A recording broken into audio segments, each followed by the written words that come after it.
Warning.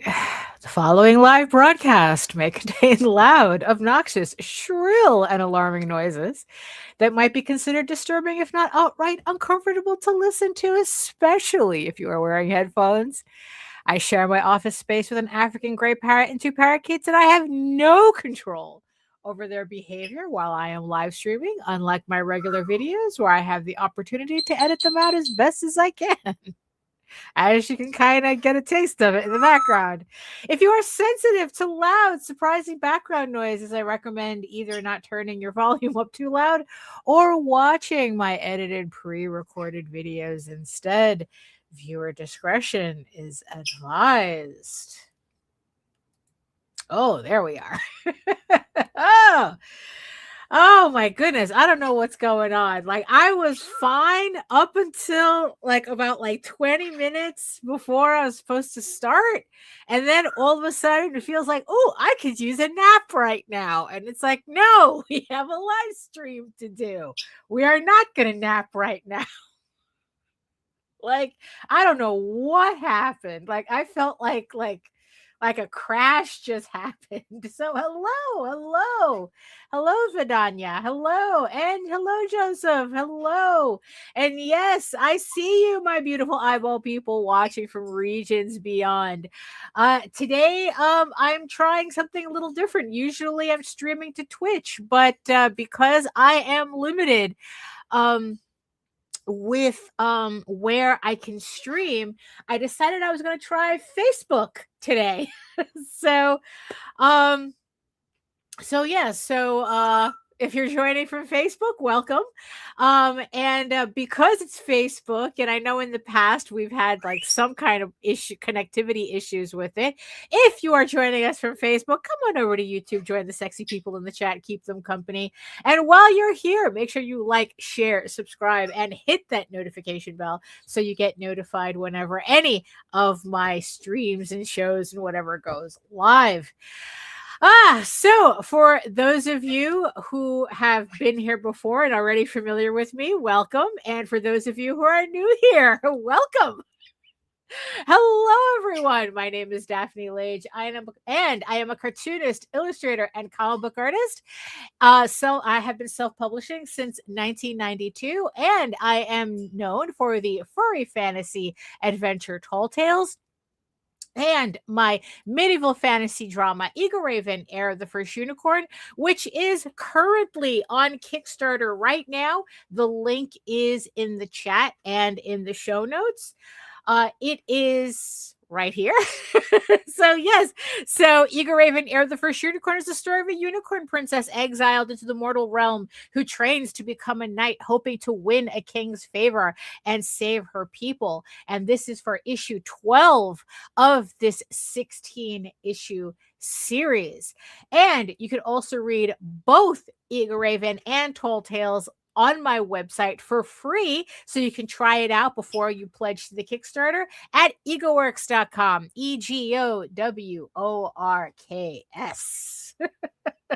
I'm still tweaking the intro a bit. I'm trying to get that middle ground between too short and too long, and I don't know, just trying to get all the relevant information.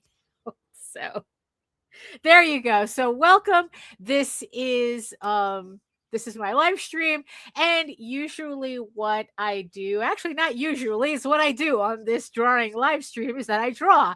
I usually just take about a couple probably about 15 to 20 minutes to kind of wait for everybody to get the notifications and come on in. And then what I do is I work on I either work traditionally or digitally, although today I am going to be working digitally. I am currently working on Eagle Raven, Heir of the First Unicorn, issue 13. It's I know I have issue 12 up on Kickstarter right now, but no rest for the weary or no rest for the wicked, however which way you know that saying. Oh, hey, Melissa. Hey, hello. So right in this corner right here, we're going to be working in Clip Studio Paint, and I'm going to be working on the first page. Thank you. Thank you so much. I think it's doing pretty well this time around. The individual issues, it's like that. It's, you know what, it's on trend to what I am used to from the individual issue campaign, so I'm happy with it. So although what I would like, what I'm trying to do is get the campaign to 4K before Monday. We're close, we're very close to that. So I'm hoping to reach that milestone, because it's like that'll definitely put it, in a good position for me. So, but like I said, it's like we have issue 12 on Kickstarter, and I have issue 13 already on the board. I am 6th page. This is going to be my 6th page on this issue. So we're going to be, I already have it shaded, inked and shaded. So today we're going to be flatting it, because I want to have this page like completely done, as opposed to like inking in all of the pages, waiting for all that to finish, and then going back and flatting. I'm kind of like going back to like, let me like have complete pages this time around, because in the end it really doesn't save me time to do one or the other, whether I just do the whole thing like ink and shade straight, or if I just complete a page. I think in the end it's all the same amount of time. It just depends on what I mentally need at that moment. For the previous issue, I really needed to get to like give myself that momentum of getting all the pages inked and then going back and flatting. But for this one, it's like I'm not really rushing with that. So that's what we're going to be doing. We're going to be finishing off this page today. So also, speaking of the campaign, it's like, between this, I know it's been a couple of weeks since I've done this, the draw stream, but I know I've mentioned this a couple of times on the vlogs. But in case you don't watch the vlogs, which is my Monday shows at 11 a.m. Eastern, I have the I'm pretty sure I showed this the last time. I don't remember, but it's like I have the proof for issue 12. I wish it was 13. 12 of Eagle Raven. So this is going to be the issue that everyone's going to be receiving on the campaign. As you can see, it's completely finished and printed, and it's ready to go. So in about a week after the campaign ends at the end of the month, I will be sending off the files to the printer, and within 2 weeks I should have everything back, and I can get started with shipping everything out in April, or by the end of April. So that's what I'm looking forward to doing. But the book is done. So you pledge with confidence, I guess. The other thing that I got proofed, because this issue 12 finished off also the next trade paperback.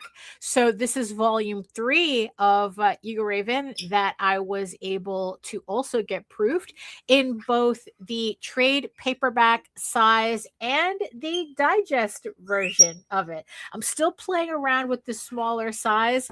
I just figure that being able to offer up different formats will allow me to, I don't know, like kind of attract people who wouldn't have gotten the large version, because this is kind of like more, if you can see the comparison here, it's kind of like the in-between version between this and maybe like if you collect manga.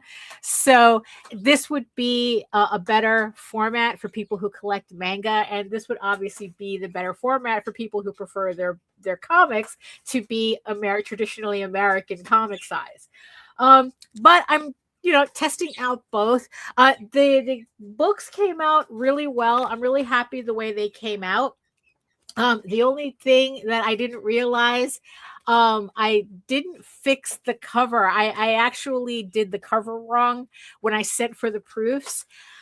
Because it was kind of bothering me. It's like, oh, why is Eagle Raven off center on the cover the way she is, right? And what I forgot when I was setting up the file is I forgot to account for the large bleed that the original artwork has, which when I cropped it correctly, when I fixed it, she ended up in the correct position on the cover. So I still like the way this came out. It's just that the next printing that I'm going to be doing will have the correct positioning on the cover. Because the reason why I put like such large bleeds on the covers is because I eventually want to do hardcover versions of the volumes. And they require, because the art gets wrapped on the cover, it's like I need a larger bleed to have the artwork on the cover the way I want it. So what happened was I forgot to account for that when I was putting together the InDesign file. So she's like off center. So she's off center, but I did fix it. Melissa said, yeah, I had to make some adjustments on my hardcover print file today. It's tricky. Yeah, it is. I don't know why. I mean, it's hard. I mean, you would think that all, like putting together these covers or, these books would be pretty much the same thing.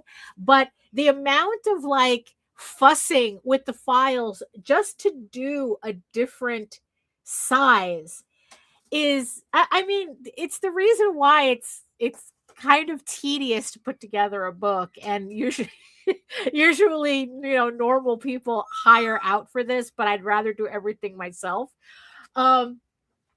because especially the thing that throws me off, right? So this is what it looks like on the comic book size, right? The American comic book size, and the margins are pretty standard for this size. Like even the artwork is done proportionately to this. So this size always works for my pages, right? But the problem that I came across when I did a smaller version is that, the pages are not exactly proportionate to this. So there's there's a larger margin from top to bottom, and also it's like the gutter space on a smaller book is a lot tighter for some reason. So I have to like really bring out the artwork from the spine area here, as well as kind of like try to center the pages in a way where the extra space at the top and the bottom doesn't look like too much. So it's always, and then it's like when I do the hardcover, that's a whole other thing that I have to set up. And it's like Melissa goes, yeah, print setup has always been a mystery to me. Well, because in the end, and I really have to stop. I really have to control that verbal tick. I was watching a previous video, and the amount of times that I say, it's like the thing or whatever, it's like there's a lot of verbal ticks that I have. So the thing is, is that it also depends on the printer that you're using. So I'm currently using Mixum, and even though these are all coming from the same company, because Mixum's a broker, the files are actually going to different printers. So even if it's like, so even if I like set up for one printer, if they send it to another printer that has like slightly different variants in their machines, my books are not completely going to match. And that was the thing that I realized especially with the previous digest trades. These I had ordered at the same time, and then this, and then of course I added this separately. And I can tell right away this one is from a different printer. And it's not that it like completely annoys me, but it's like when I'm looking for a consistency across my books, it's like the fact that this one, even though I used the exact same order as these, like this one feels like it was printed on thinner paper, even though I ordered the exact same paper of this. And also like they pulled my pages. I like I said, I set this one up exactly the same way I did this one. And they pulled my pages a little bit too far from the spine, which made it like really tight on this edge. Well, tight for my taste, because like I said, it doesn't quite match. If you can see right there, it doesn't quite match the previous two books. So, but that's why I do proofs. But at the same time, with a printer like Mixam, it's like unless you're sending all these books off at the same time, the chances of it going to the same printer is kind of slim. If you're like if you're sending them all at the same time, most likely everything gets sent to the same printer. But like I said, if I'm sending something separately, this could go to a different printer, and and it's like, so it's just a lot of things that I have to like kind of think about when I'm setting up these files. Oh, hey, Efrain, hey, you know, and it's just something for everyone to think about, that it's like that's what makes setting up books so tedious, because of all like these little micro changes you have to like make adjustments for. Especially the one thing that I really find annoying about Mixup. Don't get me wrong, there's still a very, very good printer. I'm happy for the most part with how their books come out, but there's little picadillos like that, right? And the main thing is that every time I do a proof, I have to always order 10, because anything under 10, they change the printer, they change the machine that the books get printed on, which means that I have to change my files again. So I wish that for a proof I could just get like 5 or something, but then I'm not getting an accurate representation of what I'm making because it's a different machine. But conversely, they can send them to different printers, So yeah, so if you're looking to print something yourself, to self-publish, like I said, Mixam is a good option, but it's just like these little things you just have to keep an eye out for when you're printing. But look, look at how nice these books came out. I mean, like, I'm very happy with the digest size. Eventually, once I get everything all sorted out, I will eventually run a campaign just for the digest size. I still have, volume 3 and volume 4 to do in the regular.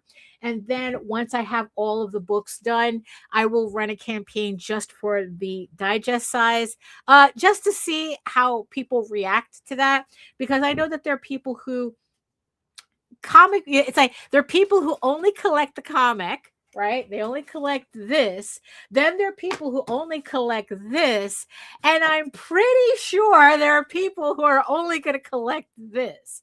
So it's just funny to see how it's like how every variation creates a completely different audience, but it's the same book. But again, that's the frustration of it. Hold on. Give me a minute.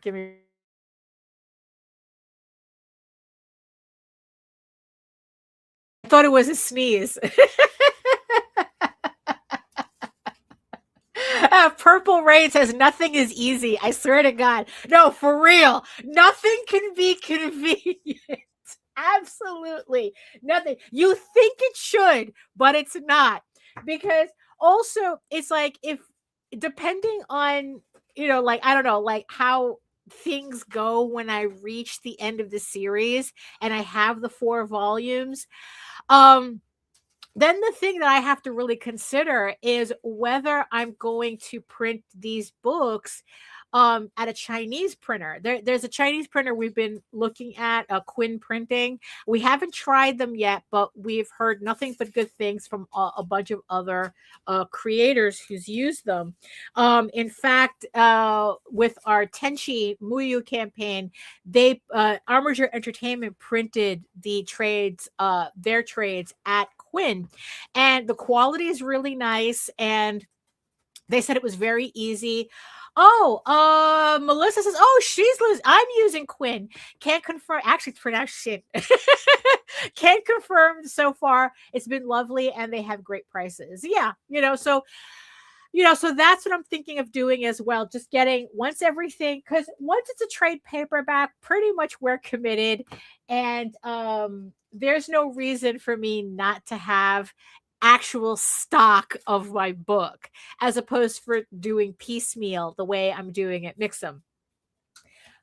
So that's, and then I know that that's probably going to create a whole other issue with setup and everything. I'm probably going to have to like do completely different setup, different files for them, because every printer has different parameters for their books. So, but that's just the way it is. She says, I need your bigger size because my eyes are old and I don't want to struggle anymore. Well, would you print a big old omnibus of all 4 volumes? Oh, as a single tome? Absolutely. That is one of the main goals. That's like the final boss book. And not only do I want it to be a final boss book, like I want to do like a special edition with all the bells and whistles on it. It's like I really wanted. Well, I'm going to do a final omnibus, and then actually, yeah, the boss one is the bells and whistles one, where I want to do, kind of like I have this vision of doing like a special edition omnibus to go with a special edition of the novelization, and they both go together, and they both kind of have like similar format.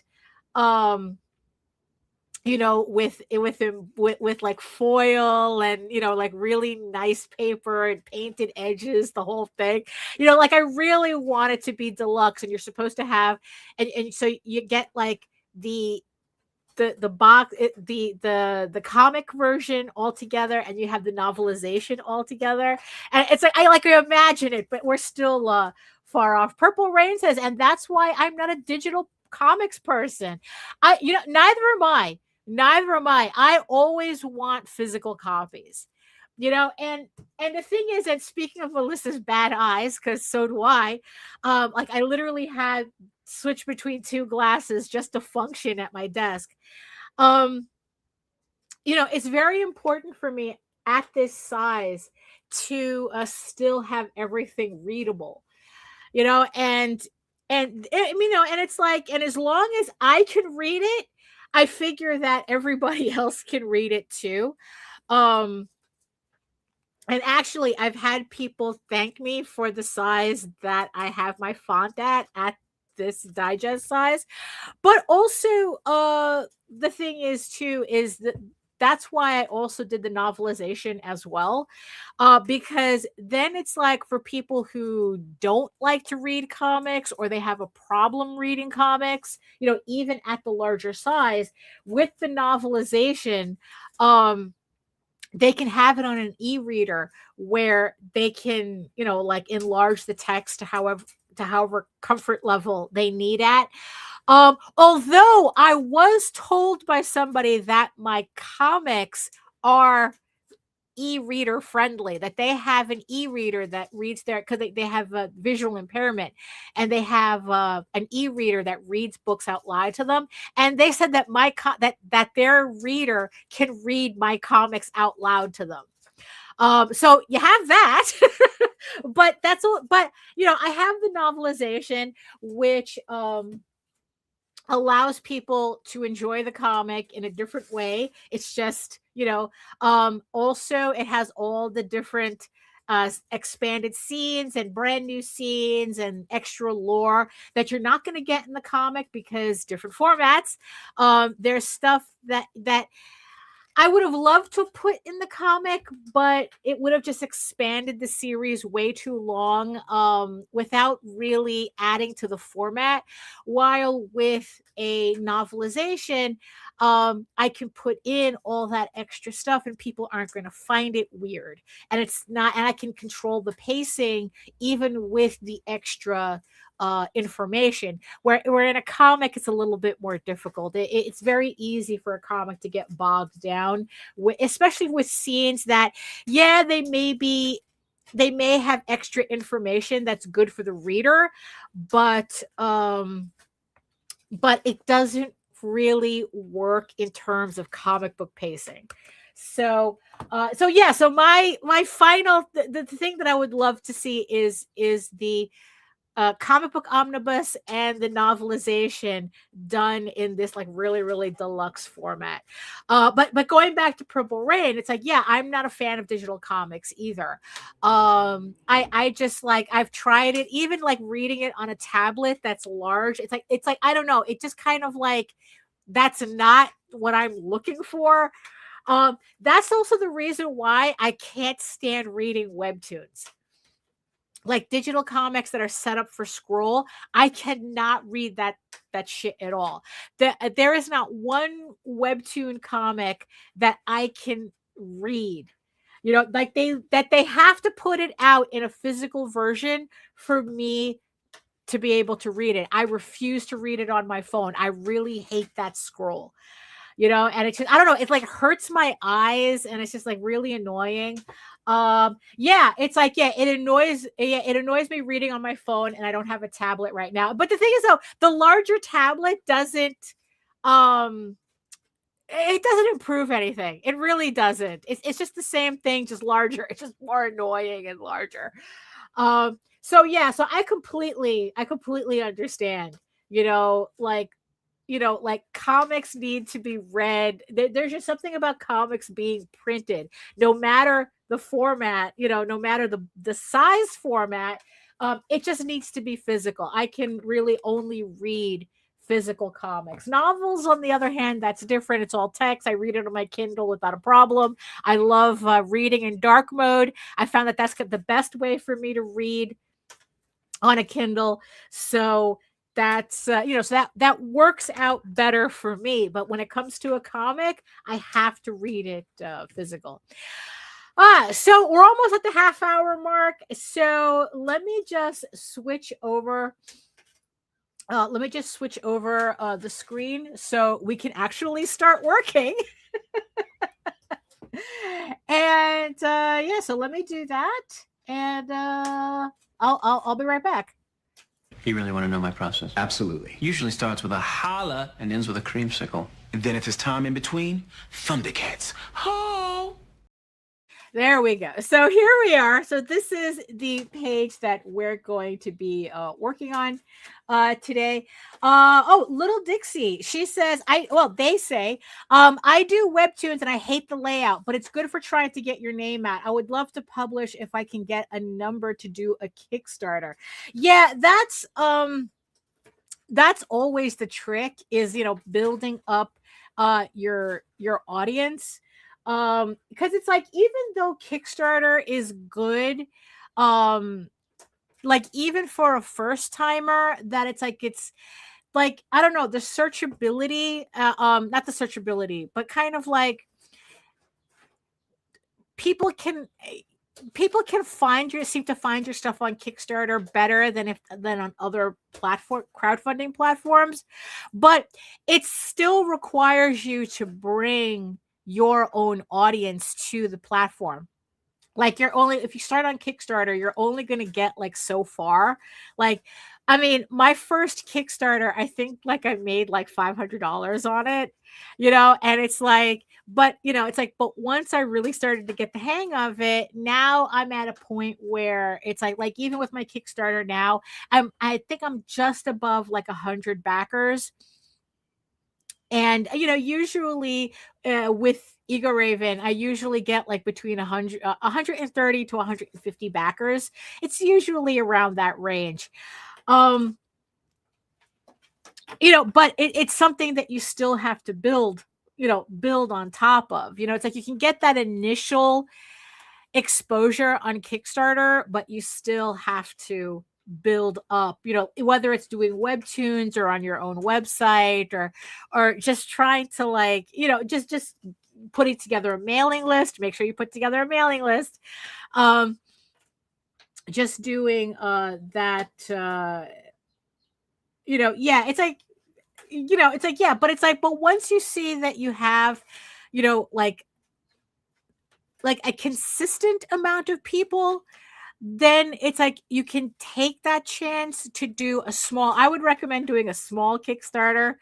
It's like, like a very low, just to kind of like get your foot in the door, because it's like, look, nobody goes onto a Kickstarter and like off the bat makes like 10 grand unless and usually when they do, it's because they've been setting up that audience for decades. It's unfortunately, it is a long, it's the long game, in the end, it's the long game. So here we are. This is this is page 1 of issue 13. And so just to show everyone what I'm doing here. So I've already inked, as you can see. So I've already inked the page, and I've laid down this green color, which is going to serve as my base for my flatting.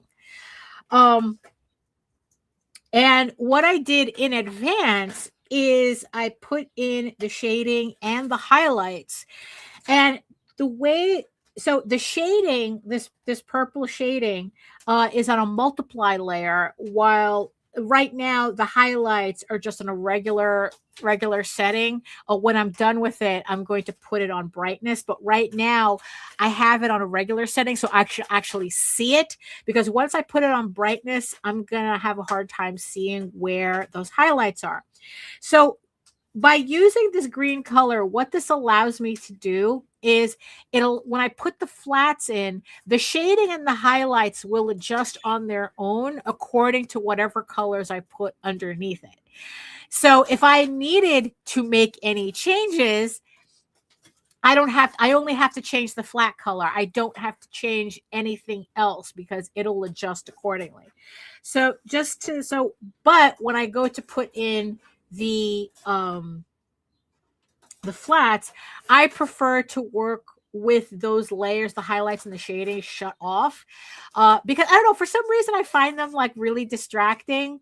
They get in the way of me being able to color, even though we are just talking about flatting, right? And just to kind of like show what I'm talking about. So I'm on the green layer, so I'm going to take the color that I want, and then what I do is I use the lasso tool, and I pretty much just I used the wrong one. I pretty much just select the area that I want to fill, and then that's it. It's like, that's pretty much what I do. It's like, I don't usually use, like, I could also, actually, I shouldn't say that I don't use it, because I do. Sometimes, to save myself some time, I use the magic wand tool. And you got to remember too, I'm also working underneath the ink layer. So when I use the marquee tool, it uses the ink layer as a reference, and it gives me a bit of a margin underneath it, so that it's still selecting the area, but it's also underneath the inks. So I don't have to worry about like those little anti-alias outlines, so it gives me a really clean coloring. So with so in this case, I used the magic wand tool instead of the lasso tool. And then now I could just, take white, and then I could fill it in, and it fills into the areas at the same time.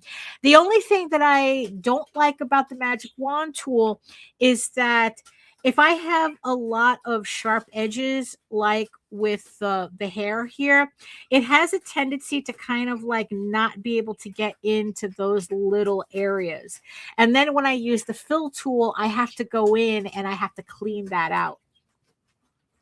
And it depend and it's kind of annoying depending on but if it's just like a clean shape like that, it's very easy. Then I'll use the wand tool to just fill it in.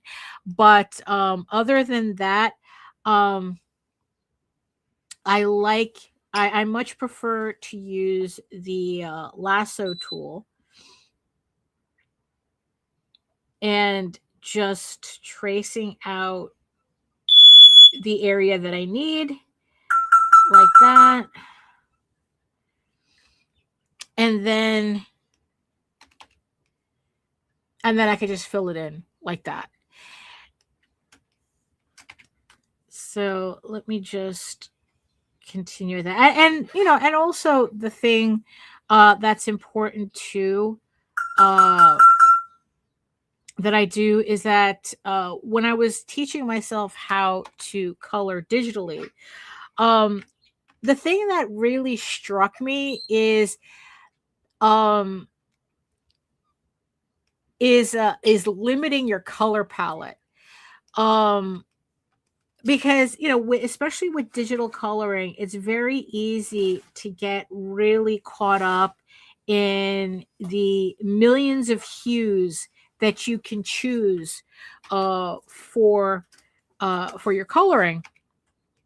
And what I felt was necessary for me to do is that, well, if I wanted to finish these books, to finish these issues in a reasonable amount of time, I had to put limitations on myself on what I'm doing in order to be able to accomplish that. And the way you do that is just like narrowing down your characters to a very specific core to core colors, right? And then like doing the same thing to your backgrounds, like just limiting it to core colors. And then pretty much what I do is that's where the shading and the highlights come in, where I let that do the heavy lifting on the flat colors, or at least the limited palette that I'm giving myself. So, also it's just a lot nicer that once you have that once you limit your colors, that it saves you a lot of time. Because you're not sitting there with decision paralysis, fussing with a shade of color that nobody is really going to notice. And it's probably going to like flatten out once it's printed anyway. So, so just by, really just like sticking to core colors and pretty much keep it simple, right? As long as you just really keep it simple. Right. So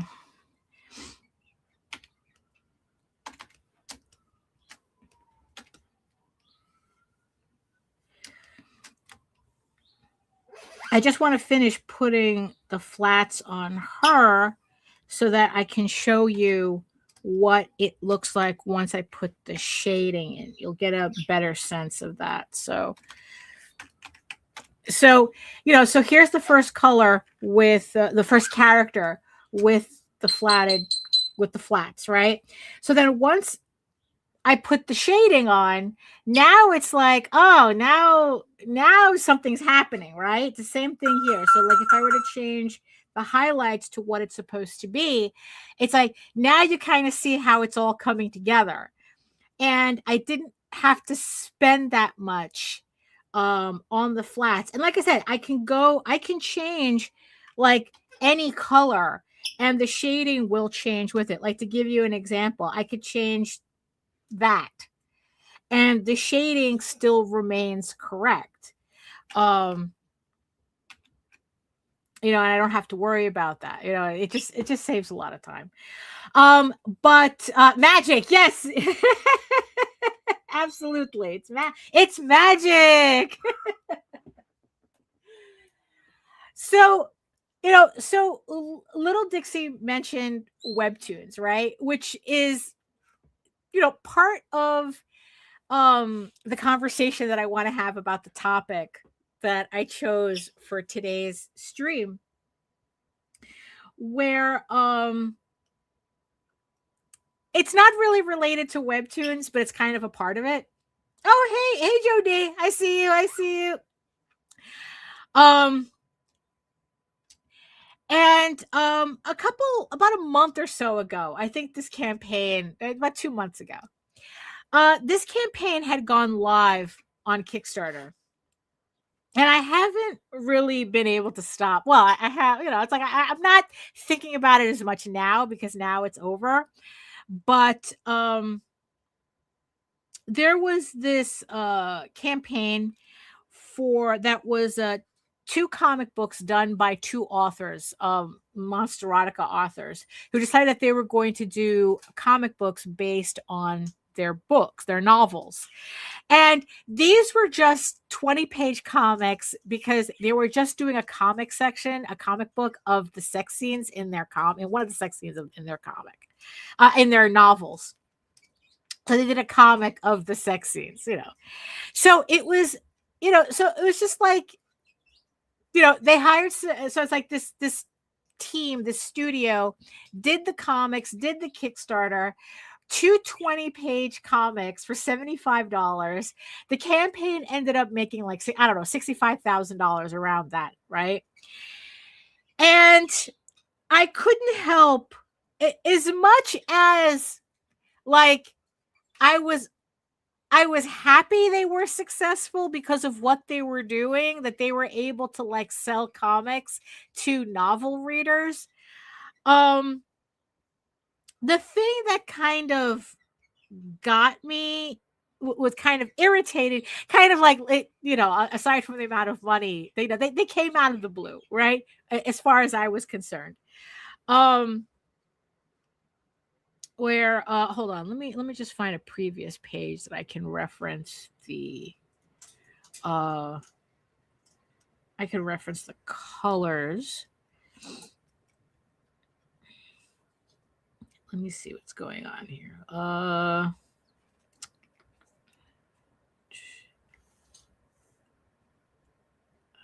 okay. Oh, actually, no. Let me go back to the previous open. Go back to 11.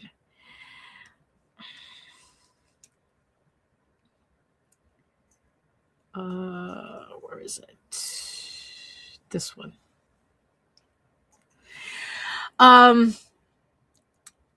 You know, like they seem to okay, so the whole point, right, is that here's these people who did a comic book, right? They raised $65,000 on Kickstarter or whatever, right? And you know, and I think what like really got to me, aside from the money, of course, is like these people didn't know anything, as far as I could tell, about the comic book ecosystem on Kickstarter. They just came in, did their books, raised money, called it a day, right? Like they didn't, they didn't have to like know anything about like what was really trending in the comic book section, or like just so that started, I don't know, like kind of a conversation about the idea of like, in the end, does it matter that they don't know anything about the history of comics when they still were able to raise $65,000 on Kickstarter anyway? Right? And, that kind of got me thinking about like a whole bunch of things in the comic book section on Kickstarter where, people are coming in thinking that, doing comics is, like quick money or easy money. And you can tell that these people have no, like they just think that comics is just pretty pictures strung together, and you plop some dialogue on it and you're good to go. I mean, the funny thing is that what doesn't help with this conversation is that Todd McFarlane was recently saying that it's like, well, comics is all about the artwork anyway. I can have a comic drawn completely like by Michelangelo, and it will still, even if my dog wrote it, it would still sell because the artwork is the most important thing of a comic. And it's like, it's kind of hard on one hand, it's kind of hard to how can I say this? Oh, right. Well, that's true, Melissa. It's like I'd read a comic written by a dog over a comic by AI at least. Exactly. I would too. I would too. It's a very at least the dog has to show some talent.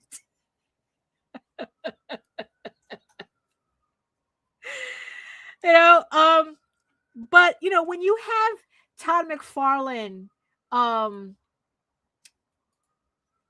saying something stupid like that, it's kind of hard for me to all of a sudden impose this standard on these people who did these two erotic comics, because it's like, well, if Todd McFarlane is correct, it doesn't matter, it's like whether they know anything about comics or not. As long as the shit's pretty and as long as people buy it, then who cares? Like, your dog could have written it and nobody cares, right? So this argument, so this whole thing about people just coming in and not knowing the history of comics, or but they want to do comics, it's like, well, you've already had Todd McFarlane kind of like blow that out of the water. Like, he could give a rat's ass if you know or don't know anything about comics, as long as your book sells, right? I think so the thing is that I was kind of like trying to figure out, it's like, okay, so it's like, so what exactly am I really uptight about with these people just coming in and pretty much being able to dominate a space for a little bit that we have been kind of slogging in for like years, and not see a fraction. Well, technically we do see a fraction of the success, just not the fraction that we would like. And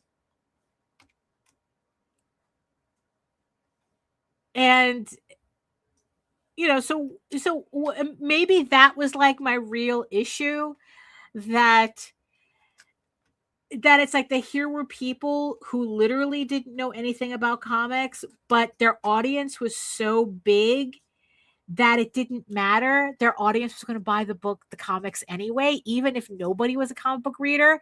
But at the same time, they wanted to see artwork of these characters, like having, like, they had the novels, right? And the idea of seeing artwork of these characters that they enjoyed in the novels excited them enough as an audience that they had no problem spending $75 for two 20-page comic books.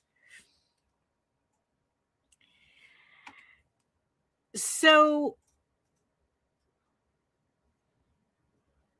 hold on. Right. So, let's see. Todd was half-baked and half-right. It depends on the current trends of the buying audience, considering that most modern comic collectors is treating comics like a poor man's art collection. Yeah, because most of them, they're only buying for the covers anyway, right? The whole variant cover thing. They will treat the story as a secondary thing, if they even read it. Like, honestly, it's like, yeah, it's easy. It's easy for him to say that. The thing that I found funny about Todd McFarlane's comment about his dog is that he didn't give the example of his dog writing Spawn. Like, he didn't say my dog could write Spawn and I'd still be selling millions of dollars worth of comics. Right? He didn't say that. He said Michelangelo could have been doing the comic, which I found was a pretty interesting tell, because even though he's saying that the story doesn't matter, in a certain way, he's also low-key saying he's not going to outright say his dog could write Spawn and he'd still, and it wouldn't matter. Like, I don't know, like, he still holds his own work to a certain standard that he didn't want to use his dog writing as an example for it. Even though, it's like, Purple Rain says story and art has to be equal. And I agree. It's a comic book, and I think that what makes comics the interesting medium that it is that it's not a novel and it's not a picture book. If you just wanted to look at artwork, you could just buy an art book. If you just wanted to read the story, you could just buy a novel. But if you want to enjoy a comic book, the art and the story has to work hand in hand to give you that experience. So let me just darken that a bit. Yeah, much better. So, oh no, not much better. No, I don't. Oh, we'll see. Let me. So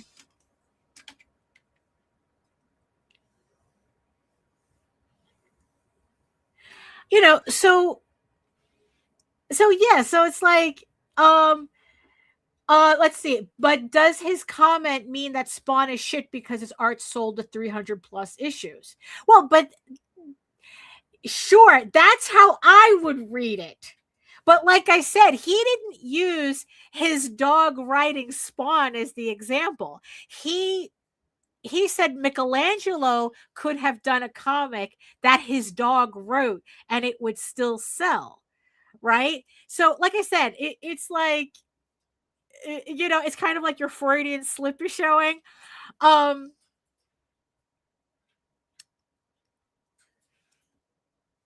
So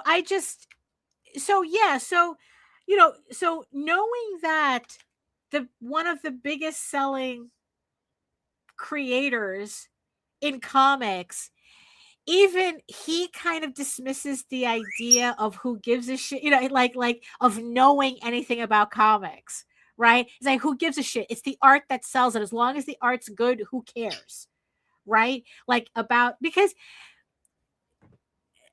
it's like, yeah, so how can you have that? So you can't really hold other creators to a standard that they could just point to Todd McFarlane going, well, he doesn't give a shit. He just says it's all about the artwork. And in the end, that's what made this campaign for these 2 books based on these novels. The artwork sold the books. It's literally 2 comics about characters fucking. That's it. It was pornography and, it was pornography. So it's like, does it really matter if they know the history or don't know the history? Little Dixie says, the manga anime community from both America and Japan on X had an argument about Western fans only caring about art and animation while Japan cares about the story more. Is it just a culture thing? I don't know. I don't know. Because it's like, it's like, because I think that the story has to hold in order for a comic to really have legs. You see, because that's also the thing that someone had brought up. It's like, yeah, maybe the flashiness of really good artwork can sell a book for a while, right? Or for a little bit.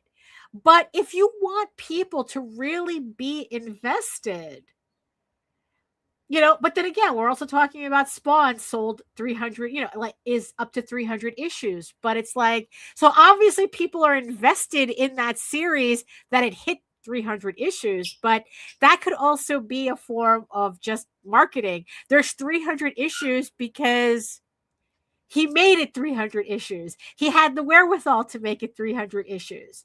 But it's like,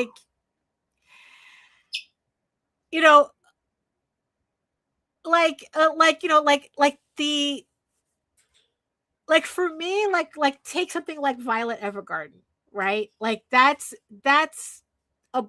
a series that really that I consider one of my favorites, right? I only know it as the anime. I know that there's some light novels. I don't think there's a manga for it, because if there was, I'd be collecting the shit out of it.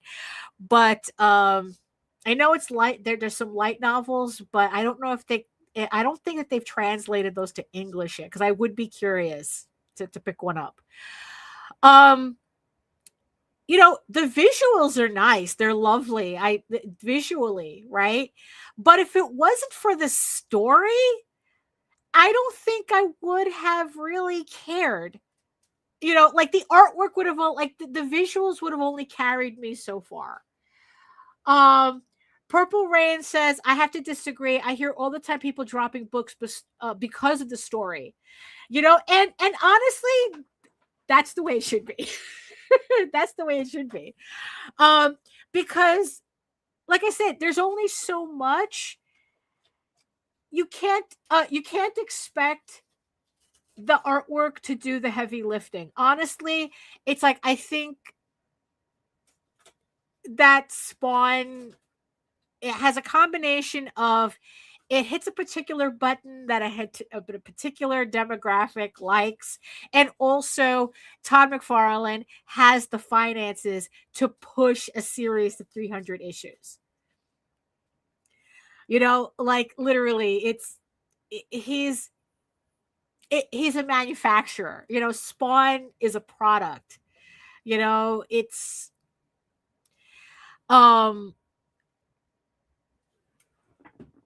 but when people want a story that's actually, but people like really want to collect a book. They want the story to mean something, right? It's not just about the artwork. But I guess in the case of the people who did the novel / comic book thing, I think in that case, the reason why the story didn't matter, because that's what the novel was for.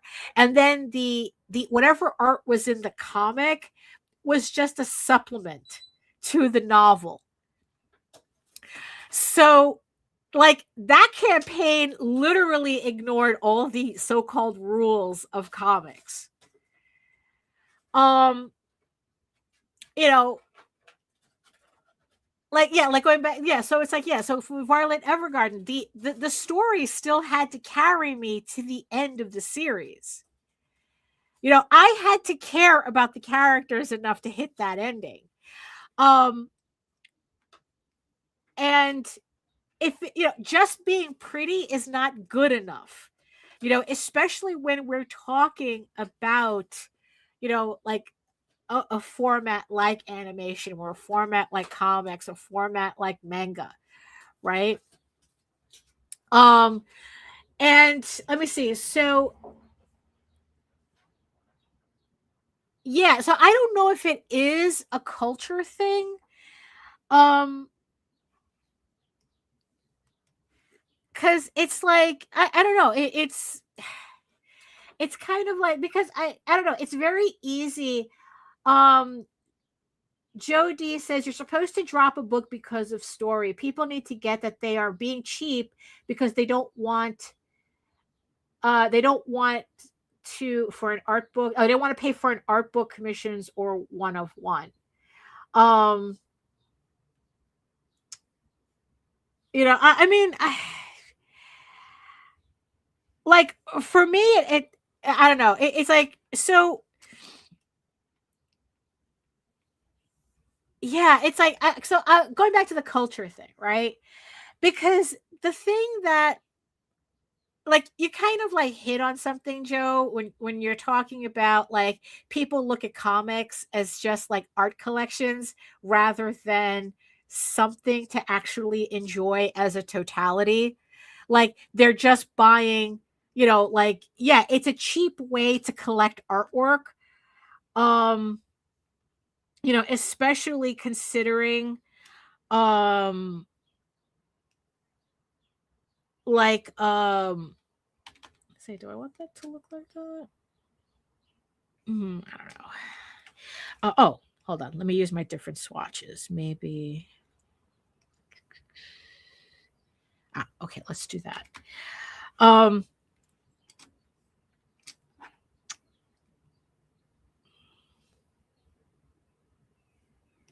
Do that.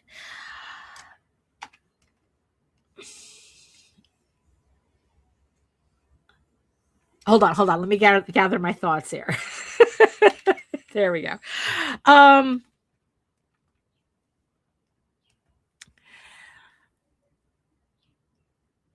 You know, yeah, so it's like kind of like, so comics are like a cheap way to collect artwork. And I think like Little Dixie was talking about it as a culture thing, you know, people want the story. While Americans just want the artwork. And I'm not sure if this is conjecture. I'm pulling this out of my ass. Whether it has something to do with the way in the United States, especially, art has been commodified to content, not as something that you actually sit with and enjoy. So people who say that, oh, you know, Americans are all about the artwork because it's very easy to digest. You just see it and that's it. Like, but also you got to remember too that Americans read at a 6th grade level, the average American. So, and yeah, and then it's like, it's kind of like people don't, you know, like it's easier to just suck up artwork as content than it is to actually sit down and read. So, you know, and especially when you're talking about like animation where, you know, you're just watching, right? And even then it's like, you know, like it's kind of like, well, they're telling you the story, so you don't really have to pay attention to it. And you know, and I kind of wonder maybe like that might have something to do with it, that, you know, and the ironic thing about it is that they're not engaging with the artwork either. Like I said, they're just like kind of like just slurping it all up, you know, and it's just like, oh, you know, next piece, right? Um So I don't know. It's like so I really don't know if that is a culture thing, because it's like I don't exactly, well, because I'm not on X. I got better things to do than be on X. um and I've been trying to limit my social media uh you know interactions. I'm trying to keep it to a minimum.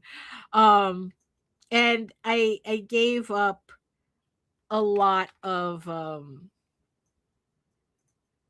platforms because of that. Um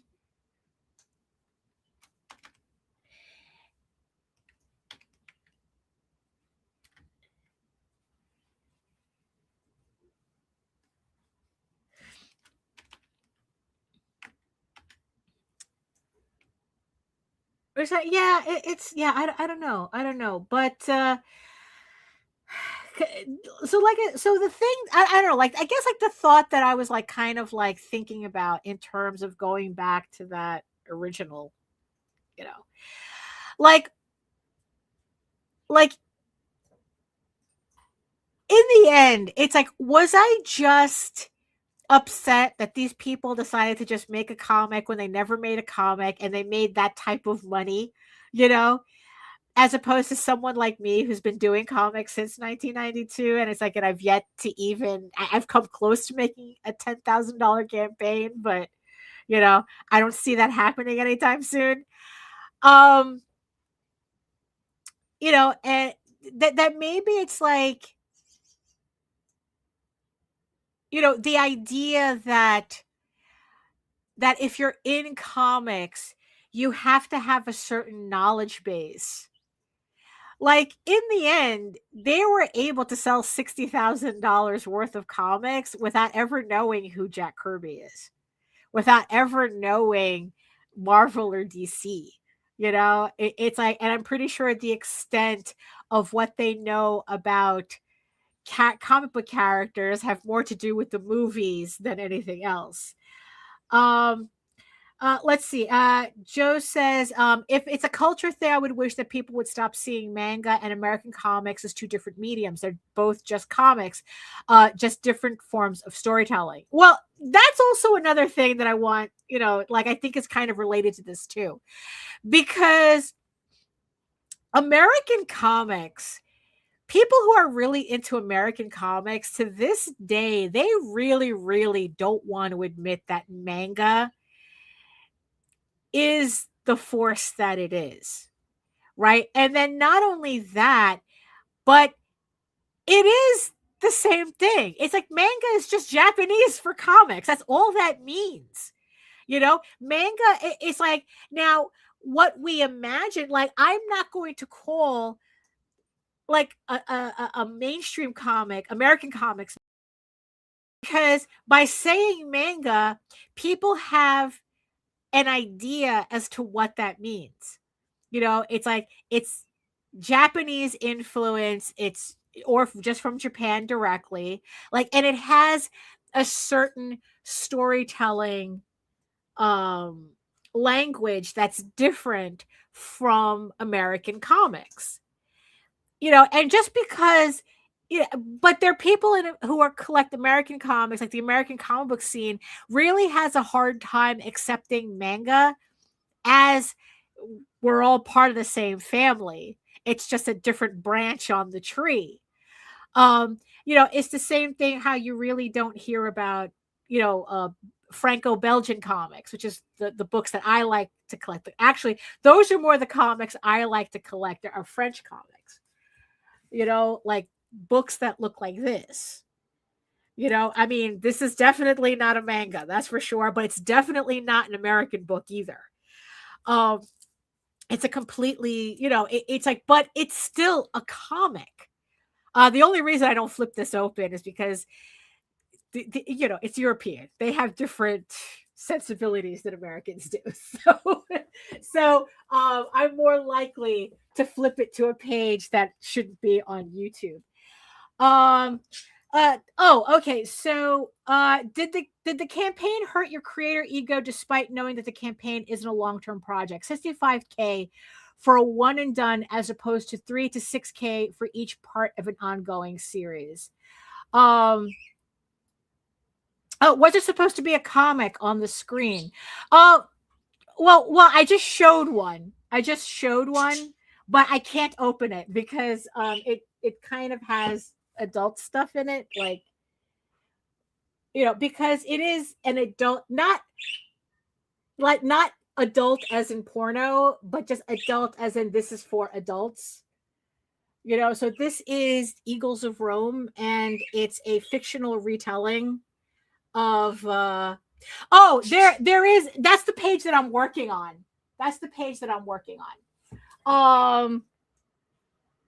So yeah, let me show you. So this is the first page of issue 13 that I'm working on, that I'm just putting the flats in. There is a comic on the screen, as you can see here, and there are some pages that I really shouldn't be showing on screen. So it is the first page of the comic. So yeah, because it's the first page, it's more like a pinup. It's an establishing shot pinup rather than a comic page. So yeah, no, your camera's fine. The camera's fine.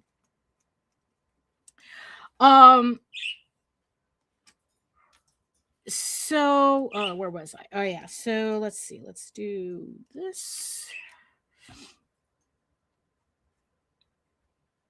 Yeah, you see, what's funny, it's like, Joe, it's like, what's really funny, now that you mention it, it's like you're right about that it's like I have to really think about the fact that, yeah, it's like this is probably a one and done project.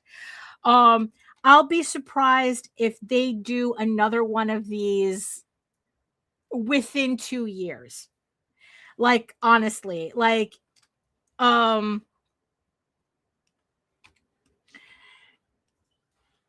which, and then it's like, once you do the math on it, it's like it really stretches out, like the amount of money that they made,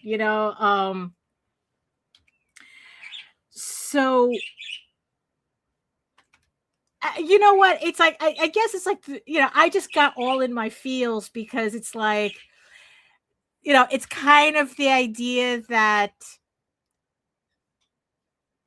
on a certain level, I was irritated that I felt that I kind of low-key probably thought they didn't deserve it because they didn't earn their right. But then at the same time, that's kind of a stupid thing to think, because it's like that has nothing to do. I mean, obviously their audience didn't give a shit. Their audience didn't care. Their audience bought it. So in the end, it's like, that's what counted. Right? So it's like, yeah, so I was just like, I don't know, just kind of like all in my feels about it, for dumb reasons in the end, right? Like in the end, it's like, if you do a comic and you have the audience to support it, that's what it is, right? I mean, Keanu Reeves taught us that, right? That it's like, this is a guy, it's like, look, yeah, he talked shit about, it's like, oh, I love comics and blah, blah, blah. It's like, look, the project, the Berserker project was like a proof of concept for him to get a Netflix deal. That's it. It didn't need to be a comic. It was just, a comic was just an easy way to show that there was interest. But the only reason there was interest was because it was fucking Keanu Reeves.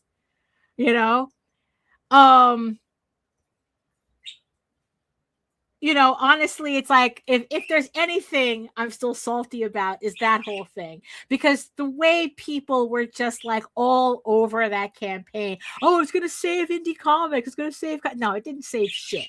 It did nothing, Enjoy lunch, Joe.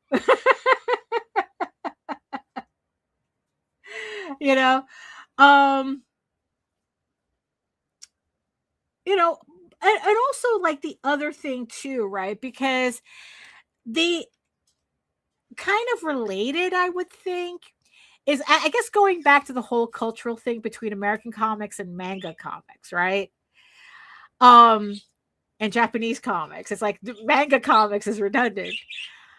Because the other thing that I see with that, that I think is kind of has like a similar thing through line, right? You know, like the whole like you didn't earn your place is when a webtoon artist comes on Kickstarter and really blows up. You know, there's several webtoons that's done that. And then it's like, you know, you have, and then it's like invariably you have a lot of indie creators going, how the fuck did they do that? You know, or you have like these really like they didn't put their stuff on webtoons, but they put them on their own website, and like for the past 5 years they've been running their comic on Patreon or something, and then they finally do a campaign and they're making 30 grand, you know. And you know, and the you know, and then it's like invariably it's not me in particular, but then I see other creators going, how did they do that? It's like they just came out of nowhere, blah blah blah. How dare they? You know, it's like, how do they make a comic and then, you know, just show up and then make 30 grand on a comic, right? With their mangoos, you know, it's, you know, but it's kind of like, but it's the same thing that we're talking about, where it's like they think that, oh hey Lou, you know, that somehow there's this belief that it's like, oh, you're not really part of comics because it's like you don't know the history of comics, you don't know where we came from, you have no right to this space. Which is why, you know, the thought is that it's like that these complaints, that these arguments are really just a form of gatekeeping, or at least an attempt at gatekeeping, that it's like, oh, these webtoons are not real comics. You know, it's like the manga's not real comics. You know, I mean, it's just, I don't know if I'm making any sense with this. Like I said, it's just been something that's just been bugging me. And you know, it's like I'm just like, you know, just trying to like sort out as to what the deal is. I mean, but then it's like, let's get out of the feels for a little bit, right? Let's get out of the feels for a little bit. And let's talk more about technique, right? Like comics language, in terms of translating certain, like how certain things translate or don't translate into comic book form, right? Because if there is a pet peeve that I have about people who are not familiar with comics coming into comics, it has less to do with you don't know who Jack Kirby is, and has more to do with you guys couldn't string a story with pictures if someone put a gun to your head, right? Like that's kind of like my beef. I am pretty sure if I had spent the $75 for those two comics and got those two comics, I would be able to tell immediately whether the artists who work on these books are actual comic book artists. Because the beef that I really have with a lot of these amateur creators who come into the space is that they really do think that comics is just pictures strung together by word balloons, right? When that's kind of not the point. But again, going back to Todd McFarlane, he doesn't give a shit. His whole thing is like, well, yes, it is pretty pictures. That's what sells the books. And you don't need to have a story there to sell a comic. As long as you have the pretty pictures there, you have a comic. And So as a craftsperson, let's look at this as a craftsperson, right? Like when we're talking about people who do webtoons, who they've created their book, they only know comics through webtoons, right? The thing that I see visually is that they really have that problem making that jump to the printed page, because laying out a comic as a scroll is completely different than laying out your comic for print. And I've seen this problem happen time and time again, where when they take a webtoons and they try to make a comic out of it, like a printed comic, and then it becomes a layout nightmare, because the language of a webtoon is not really made for print, and the entire layout becomes complicated to change, because the way panels flow in a scroll is completely different than how panels relate to each other on a printed page.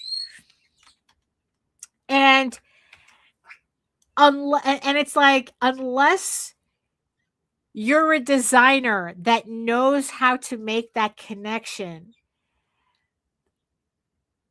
the books that I've seen, I don't know whether it's improved any, but like when they do webtoons as printed comics, they think that all they have to do is just put the boxes just side by side. Oh, and that's a comic. It's like, oh, we did it, right? And it's like, oh, absolutely not. That's not how you do it. Where it's kind of like, like translating a language, translating English into a language you don't know. You think it's like, well, the translator did it. It's just that, right? And it's like, no, you're missing a lot of the visual nuance of the layout that comes in the layout. One of the comic exercises that I enjoy is putting together is doing my panels in a way where you don't need the word balloons to tell you what's going on.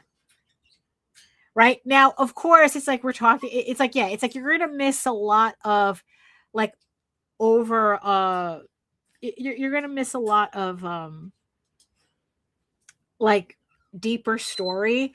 But if you were just to see the panels, right, that you could get a sense that panels drawn correctly in their layout stage, you should get a sense of the story of what's going on without having to see the dialogue. Which honestly, I think that that's something that's missing from manga most of the time. If I honestly, it's like, yeah, it's like that's something. But then again, it's like a lot of people, I don't think they underestimate that skill. Because if we want to talk about comics as storytelling, the visuals have to do as much of the storytelling as the actual dialogue, the word balloons, whatever is in that dialogue. Hold on, let me get my character sheet. Actually, no, let me get a previous page. Hold on, what page can I open? Let's open this one. I think we can do this one.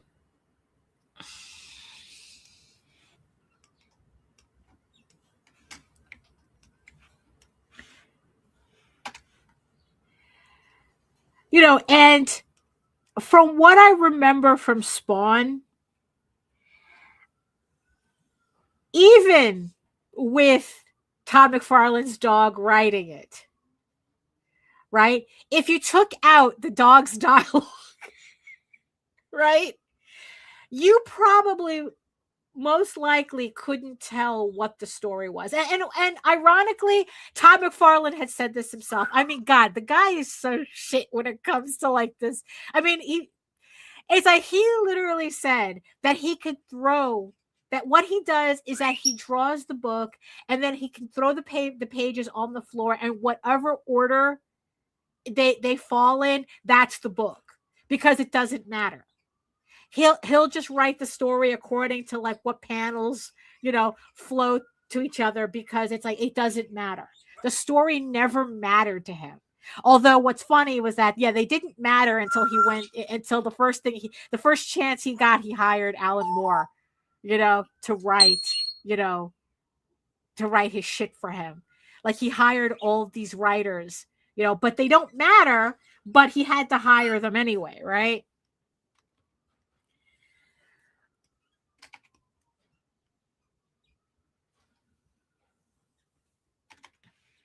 So it's like, if you can't tell the story, or at least get the vibe of the story by just looking at the artwork without the dialogue, then your story is not half of it is still missing. It's like I said, it's not just pretty pictures back and forth. And Webtoons has a problem with this too. The people who draw exclusively for Webtoons, because in the end, Webtoons is more their Webtoons priority is more for speed than for accuracy, than for actual storytelling. It's like, honestly, it's like when I hear people talking about Webtoons, the main thing that they talk about is whether there's enough chapters coming out every week, right? And based on one article that I read about Webtoons, like every weekly update is the equivalent of 11 pages of a standard comic book. And so storytelling really takes a back seat. That's why, whenever I see like a Webtoons thing, most likely than not, it's all talking heads, right? Because there's no time to really draw anything else. It's talking heads and whatever assets, Clip Studio assets they're using in the background, right? And yeah, that's kind of like more the peeve, because it's like, because that's part of the craft of doing comics that's meaningful for me is the storytelling, that it's like, does my artwork and my story work together to create a book that people will actually want to stick with? And I think that's part of what these types of campaigns irks me about. It's like, oh, we're just doing a comic. Yeah, but what does that really mean? You're just and it's like, I don't know. Maybe I'm just being, I'm trying to justify, I guess, like the feels that I had for this campaign, and trying to like logically, try to give like some kind of, maybe in the end, it's like, look, it was just like, I was just being a hater. Maybe in the end, it's like, it has nothing to do with anything. I was just being a hater. And it's like, and I saw these people put up a comic, not knowing anything, not knowing the space, not it's like probably never have done a comic before, and they made 60 grand, and it's just like, fuck, man, it's like, how hard do I have to work at this? Maybe that had everything to do with it. Maybe it has nothing to do. I mean, would I have felt better if they made 12? It's like, maybe if they made $12,000, maybe I wouldn't have felt so, because I guess it would have still felt like in the realm of what I could attain, and and it is just kind of, maybe, yeah, so maybe it's just that's just what it is,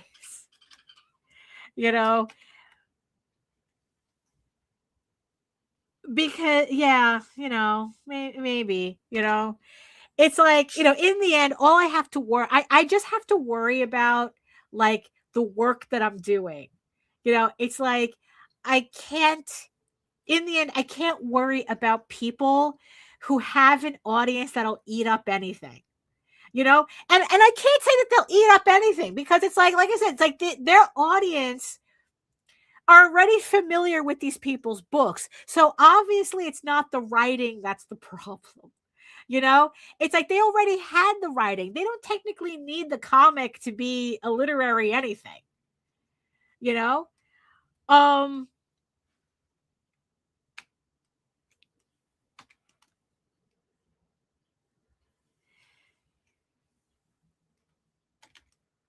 but but when it comes to, like, the craft of it, I mean, that's where I kind of have, like, if I'm thinking about it that way, that's where I kind of, like, really, like, okay, these are where my real pet peeves are. It's like formats that don't translate, and no effort is put into making it translate. So it's like, if you're doing a webtoons and you want to do it in print, you really have to think ahead as to how you're going to design your webtoons in order for it to translate to the printed page. Just like I have Eagle Raven, the several issues of Eagle Raven on webtoon. But the thing is that I know the mistake that I made was just putting up full issues, like full pages as is on webtoons, instead of optimizing the comic pages for that format. So in the end, I can't really be too upset about, oh, well, I put it on webtoons, but it really didn't do anything for me. It didn't really gain any traction. So webtoons is, no, I wouldn't recommend webtoons. But that's kind of inaccurate. It's not that webtoons isn't good. I didn't gain any traction on it because I didn't translate for the language, the visual language that webtoons actually uses. I'm expecting people who read traditional American comics to read, I'm expecting people who read online comics on the regular to just all of a sudden decide that my traditionally laid out comic is just like, well, this is how you're going to get it, and not cater to that format. And I know for a fact that that's been an issue for me on webtoon. But I also have to accept the fact that the reason I did that was because I wasn't going to do that. I wasn't going to put in the time to reformat all my pages to fit that format, essentially. So it's like, so in the end, what am I complaining about? I'm complaining that, oh, look, it's the consequences of my actions or lack of action. You know, I refuse to set up my comic according to the preferred format on this platform. And lo and behold, my traction is, not very good. Right. And I have to recognize that. Here is, two authors who decided they wanted their novels to be represented in a visual medium, right? That they still succeeded at, even without knowing anything about that visual medium, but their audience got them over. And that would have happened too. If it really is amazing, like how much of marketing doesn't matter when you have an audience large enough to not give a shit. So, where was I? Oh, okay, yeah.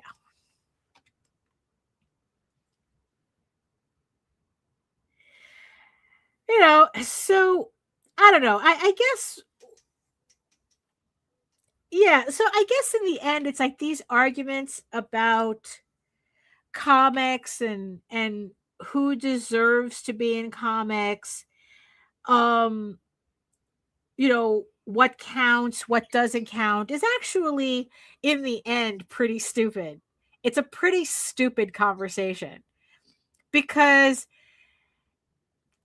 like I said, when you have Todd McFarlane saying the stupid shit that he's saying, it kind of discredits every argument right there, then and there, It's like, because what he's essentially saying is that it doesn't matter. None of this matters. Are you selling thousands of copies? Are you making $60,000 on Kickstarter? Then who cares? Right? Who cares if you don't know, the history of American comics? Who cares if you don't know the formatting? Who cares if, you don't know the nuances of storytelling between storytelling in artwork and storytelling in general? Who cares? But we still react to it. Hold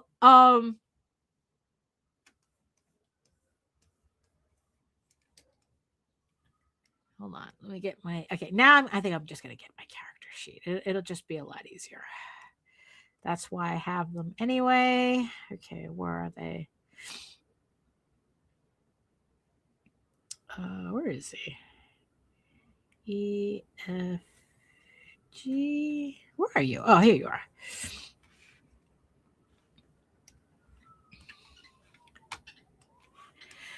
So I don't know. Maybe I'm just rambling. But you know what? But I'm always going to hold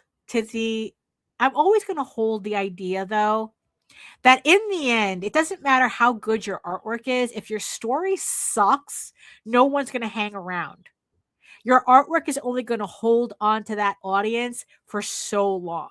Unless, of course, you're Todd McFarlane and you have the financing to push your books through regardless. Right? But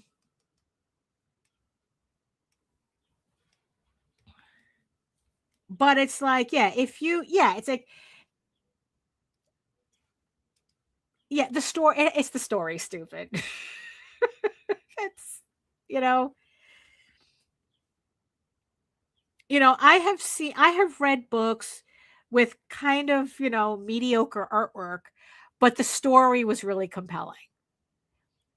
But I have also read books where the artwork was excellent, but the story was stupid as fuck. Right? And I've actually had a situation where I read two books where they had that problem. One of them had a story that I wanted to read, but the artwork was really bad. And then another one had really, really good artwork, but the story was really, really bad. And in the end, I don't read either of them because the balance, it's like the balance was just like not there. when it comes to comic books, I need that balance. Like the story that I wanted to read, like I said, the artwork was really, really bad. Well, if the artist cared enough, they could have improved it, you know? But they didn't. They just kind of like their concern was that they were able to sketch out panels, to have finished panels within 5 minutes, than whether the panel was actually good looking. Right? So this was a creator who prioritized speed over care. And because of that, in the end, their story wasn't strong enough to cover the fact that the artwork wasn't really that good. The story was like way too thin on the ground to justify me looking at this artwork that screamed, I don't give a shit. Like, it's more important for me to rush through these pages than it is to give you nice artwork to look at to go with the story. Because, sorry, your story wasn't that good either, to overlook that. And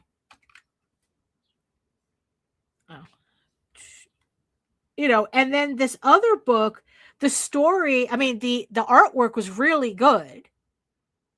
But the story was so dumb, the artwork couldn't save it. Like, they're just, it has to work together. The artwork and the story has to work together. Because again, if I just wanted to read the story, I'd buy the novel. If I buy a novel. If I just wanted to look at artwork, I'd buy an art book. But if you're asking me to invest my time into a comic, both of those things have to work.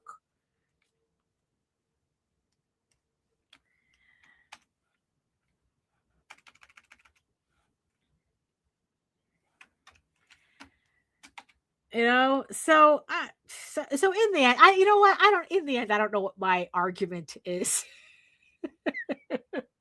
I mean, because it is kind of all over the place, because there are like different aspects of it. It's like one, it's like, okay, we've already seen enough Kickstarters where people they're succeeding for everything else other than the quality of their book. Right?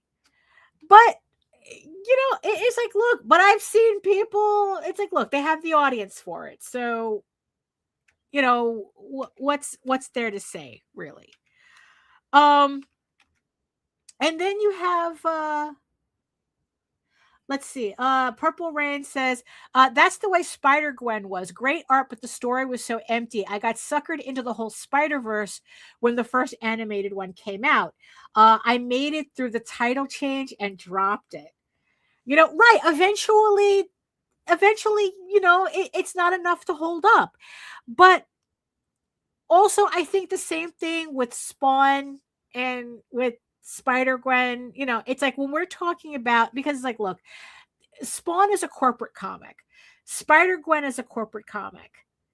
It's like they're IPs. It's like, so in the end, we're talking about these it's like it stopped being a passion project for everybody. It's like Spawn, I don't think hasn't been a passion project for decades. It's like it's a product any more than like corn or spaghetti sauce. Like, it's just there to churn and burn an audience. It got to 300 issues not because it's an excellent read, because look, all you have to do is go outside and ask the first person that crosses your path, right? Oh, what do you think about the latest Spawn issue? They wouldn't know what the fuck you were talking about.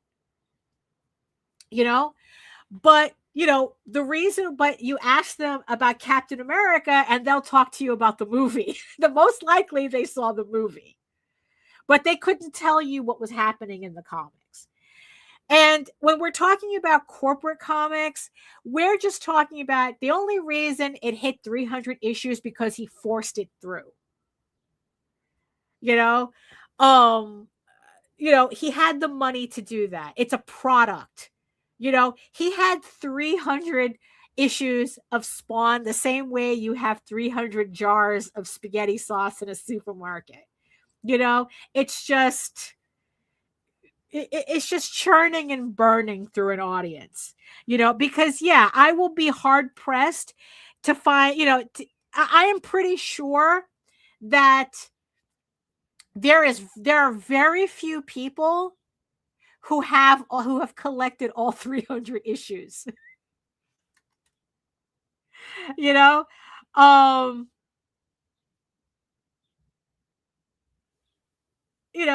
that's, and in the end it's like that's kind of like a different situation.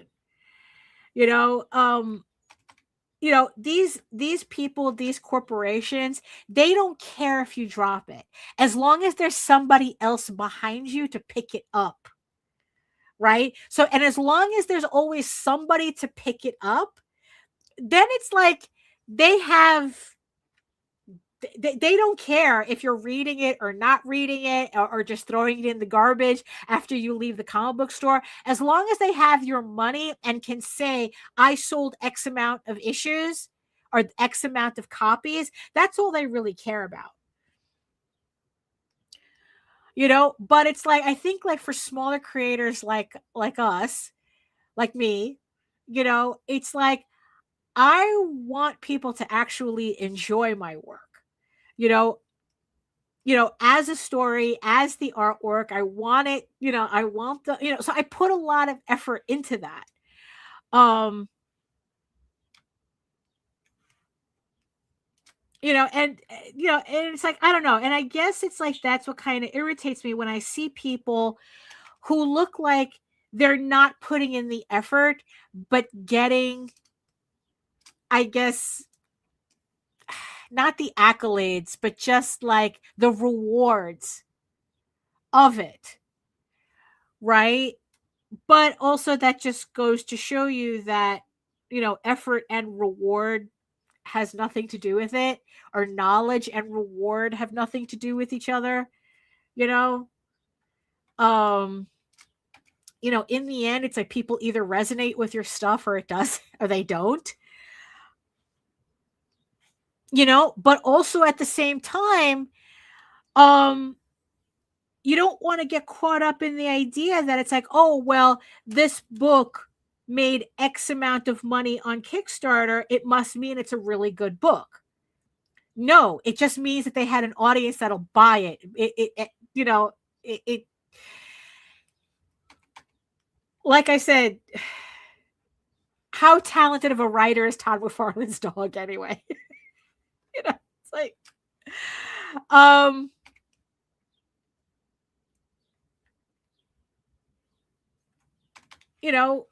and it's like, and the thing that Joe had said, earlier, that it's like that he had stopped doing Kickstarters because his ego couldn't take the idea that he just didn't have an audience on Kickstarter. And it's like, but that doesn't mean you don't have an audience. It just means that they're not on Kickstarter. Like that's also like another conversation that comes up a lot where there are creators who it's like, no matter what they do, they can't get any traction on Kickstarter or crowdfunding, but they go to a convention and they sell more copies than they've ever sold on Kickstarter. On Kickstarter, they can barely sell 30 copies, but when they're at a convention, they're selling out. They're like, oh, I could sell 100 copies easy at a convention. So that just means that that's where your audience is, that your audience is not on Kickstarter. So you can't be mad at Kickstarter. Right? Purple Rain says, I have read local comic book artists that have books that are amazing. No, absolutely. And sometimes, they're just as satisfied as being local artists, that, yeah, it's just that when you put them out on the larger stage, it takes a while for the audience to gather, I guess, because it's like it's a signal to noise ratio, right? Like one of the things that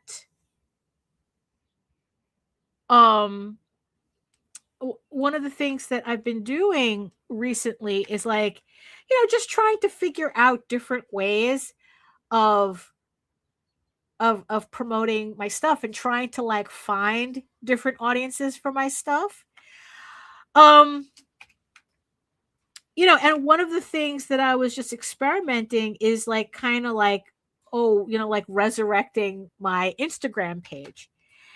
And, I'm not sure like how helpful that's going to be, right?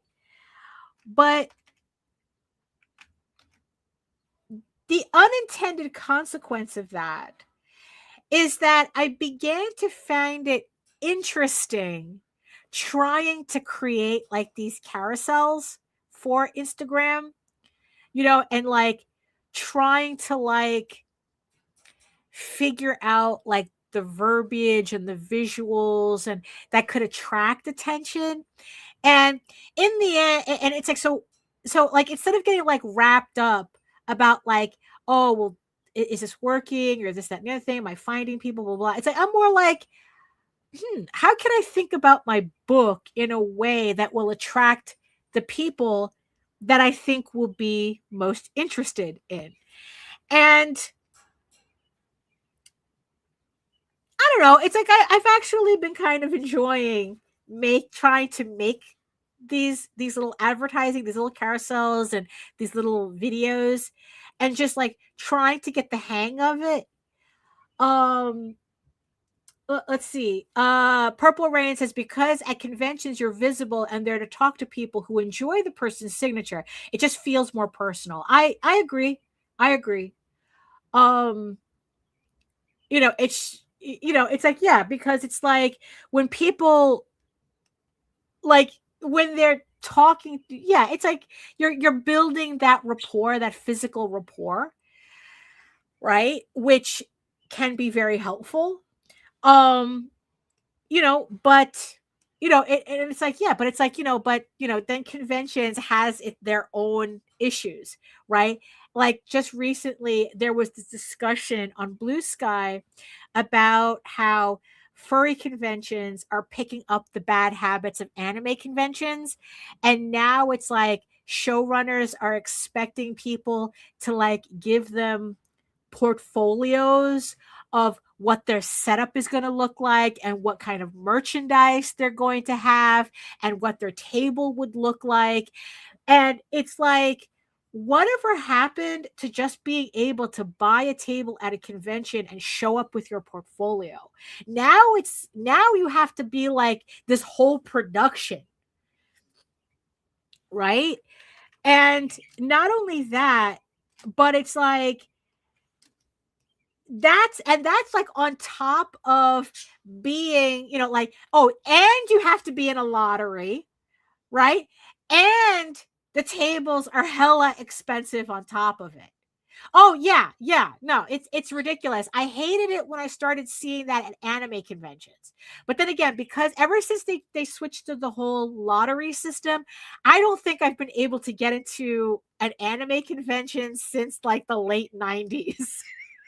I swear to God, maybe the 2000s, I think like the last convention anime convention was like Anime Boston. And I can't even begin to tell you how long ago that was. And it's like, yeah, and it's like, and there was a time, he says, I hate that you have to pay for a table. Look, there was a time where we paid $50 to be in an artist alley, because that's where all like the amateur starting artists used to be. So it's like, oh, you know, it's $50, you know, you pay $50 for a table, you know, and you got to be at a convention and sell your stuff, right? And kind of like, you know, work your way up, right?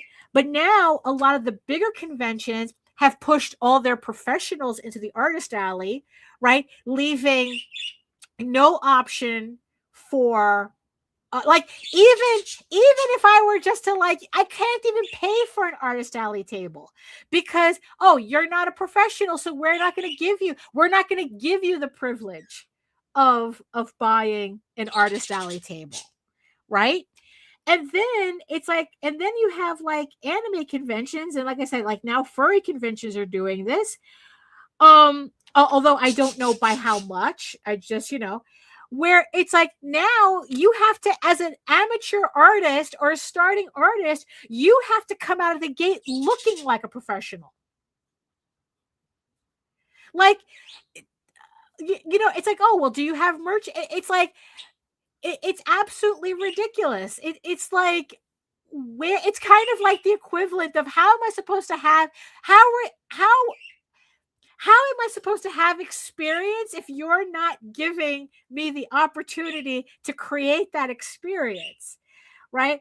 Do you do comic book shops? Me personally, I do not. New York comic shops are mostly chain shops, and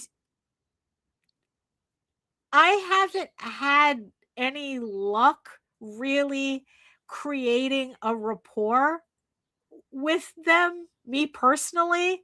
So that's why it's like I'm trying to like angle what I'm doing kind of like away from the more, I guess, kind of like the traditional way that comics people would promote themselves, because I personally am not finding a lot of luck with it. I mean, like I said, it's like I would love to do, like, I think that my work would fit in with anime conventions. I just can't get into them because I never make it through the lottery stage.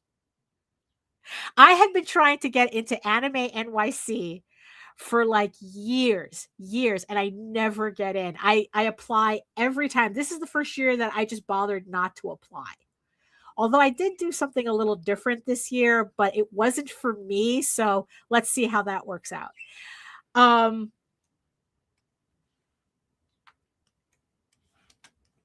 And, you know, and it's like, oh, I think that's his finger. Yeah, that's right.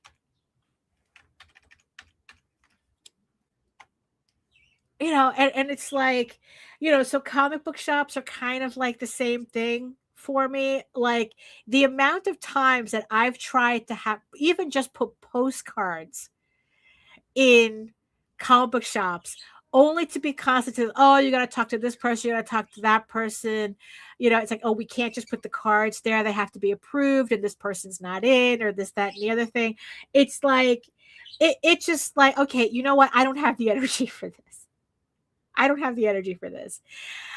Years ago, I probably spent an entire week calling up every comic book shop in the tri-state area, just trying to get them to like, what was I doing? Was I like promoting a book, or was I trying to sell them a book? I don't remember what I was doing. That's how long ago it was.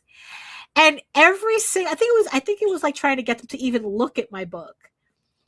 And I think this was for a different book, but it's like, it doesn't matter because it never got that far, because every single store that I called up all pretty much gave me the variation of fuck off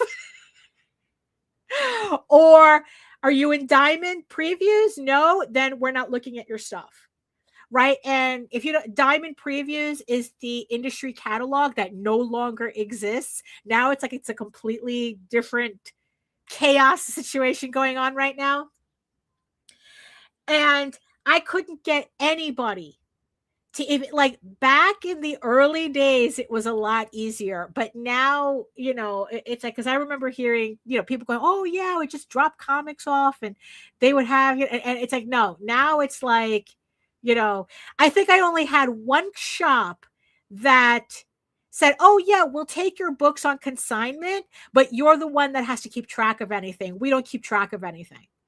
Right. I mean, shocker, shocker, the place doesn't exist anymore. They closed for some reason, but like they were the only ones, right? Everybody else were like, oh, either we're not interested, don't bother me, or if you're not in previews, we're not gonna look at it, right?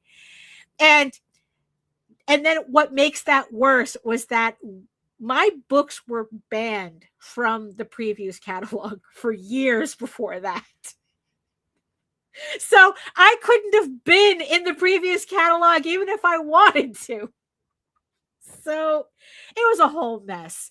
So that's why it's like, you know, I'm trying to find something different, right? But also I think that, you know, I have to like show myself some grace, because also it's like by kind of like dwelling on how difficult it is, whenever like a campaign like the one that I told you about, they come in, they make 60 grand and they leave. And I'm like, wait, what the fuck? You know, like, how are they doing that? You know, in the end, it's like there's a whole bunch of shit happening in the background that I don't know about, or I do have a suspicion about. And, you know, in the end, that has nothing to do with me. I can only worry about, okay, what's the information I have? And what am I willing to do? Right? It's like, what can I do? What am I willing to do? If all the kids, if all the manga kids are on TikTok, am I willing to go on TikTok? If my answer is no, I cannot be mad at not having access to that audience. Right? If I know I could do well, I could probably get the audience, like go to anime conventions. But if I can't get into them, I can't be mad at that. I can't get wrapped up in that, because it's like, that's something beyond my control. Look, I can't even get into New York Comic Con anymore unless I want to spend $2,000. And then that's another thing I have to consider. If I am unwilling to spend $2,000, knowing the logistics of what I would have to do to make back that $2,000, I can't be uptight at not being able to access that audience. So I have to figure out, what can I do that will give me access to audiences that I feel would be interested in my work, but doing it in a way that I could actually do it.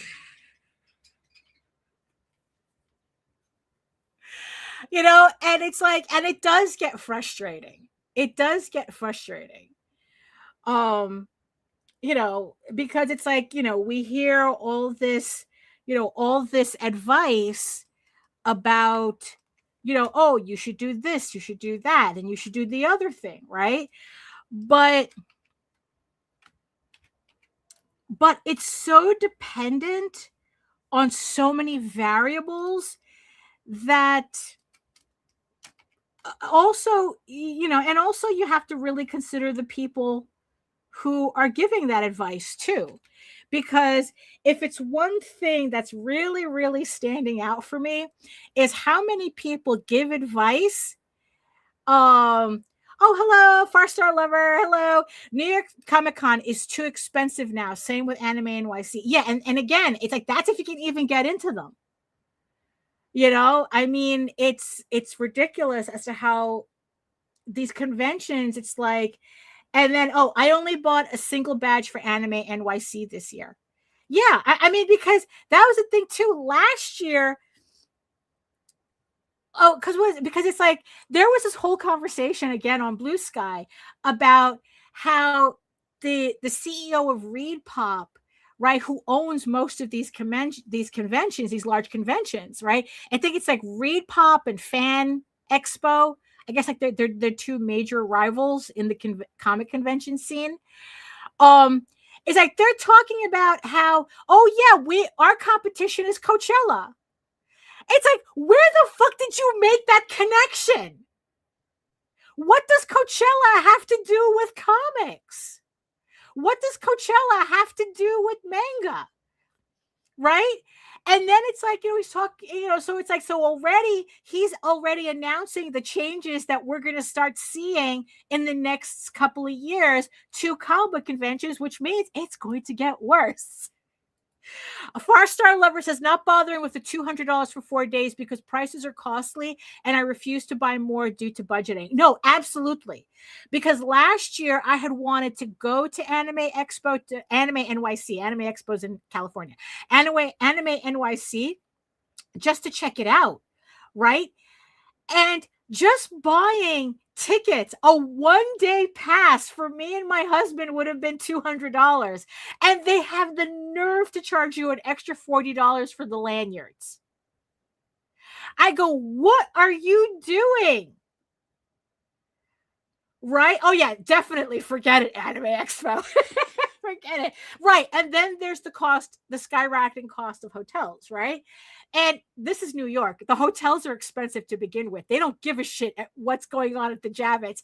The hotels are going to be expensive no matter what. And I think that Anime NYC is held in Times Square. Or at least no, last year was held at the Javits. And I think it's still at the Javits. And it's like, look, it's like the hotels here are insane. And that's what makes it frustrating. Like, this is a local convention to us and we can't even get into it. Right. And yeah, and it's like in buying tickets, it's like, you want me to spend $200 for 2 people to go into Anime NYC and you're charging me for the lanyards? I mean, just to give you perspective, tickets to Epic Universe for 2 days, for 1 day for 2 people was $400.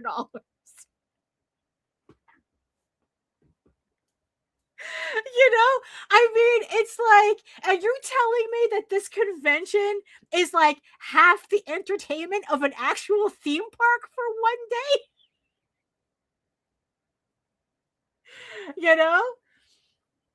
Yeah, that's usually like, if you live in NYC, not a problem going to the cons. Again, just getting into them. If you're visiting, it'll cost more for your buck at those hotels unless you have friends. Yeah. Yeah, no, JD Calderon, Jose, he's my husband. He's the guy who does the Oswald Chronicles. So yeah, yeah, we're package deal. So so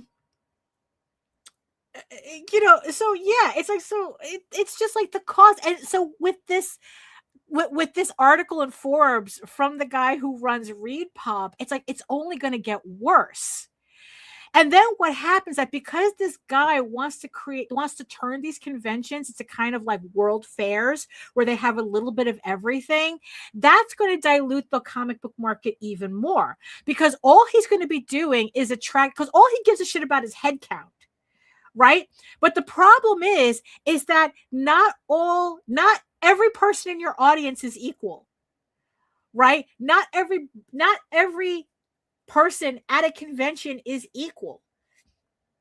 It's like, if you're catering to the Coachella crowd, why would they buy comics?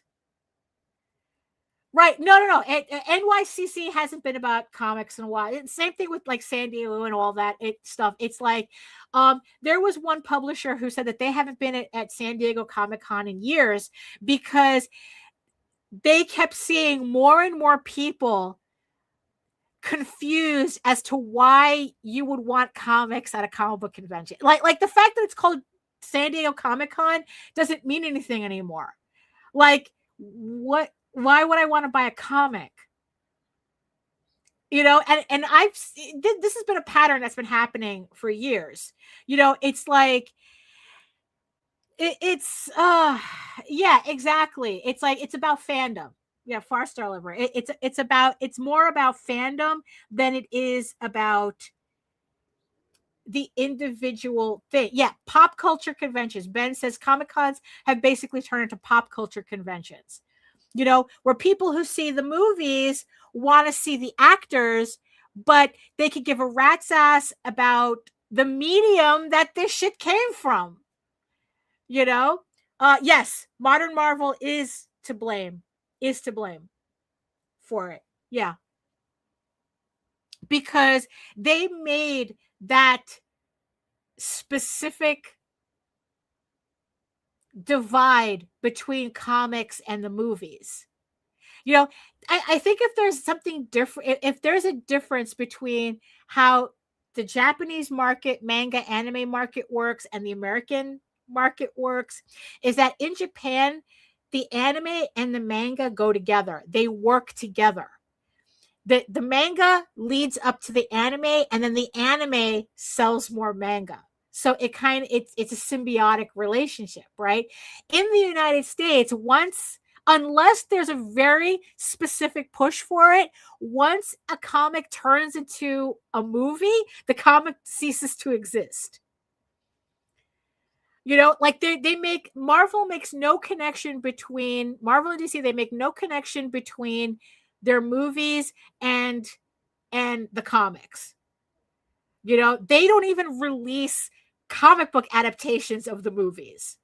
I mean, so it's very easy to separate, to separate that, while in Japan, they both have to work together, let's see. Adam says, this is fire. Thank you. Someone saying it how it is. I don't like gatekeeping, but I wish a lot was gatekept because the new audience cares about surface level franchise and not the story. And then Little Dixie says, a comic is just a storyboard for the movie nowadays. Yeah, exactly. They're just No, but there's something to be said about what Adam just said, right? Yeah, it's like, we don't like gatekeeping, but we have to admit that gatekeeping exists for a reason, right? Because what happens is that, because it's like, because there's a difference between gatekeeping and opening up the floodgates. And what happens is that what originally started off as our fandoms became so diluted, right, with casuals, right, that now nobody remembers like what the fandom was for to begin with. I mean, I really do. This is going to sound really wrong, but it's like, I really miss the days where you had to be a nerd to be into nerd shit.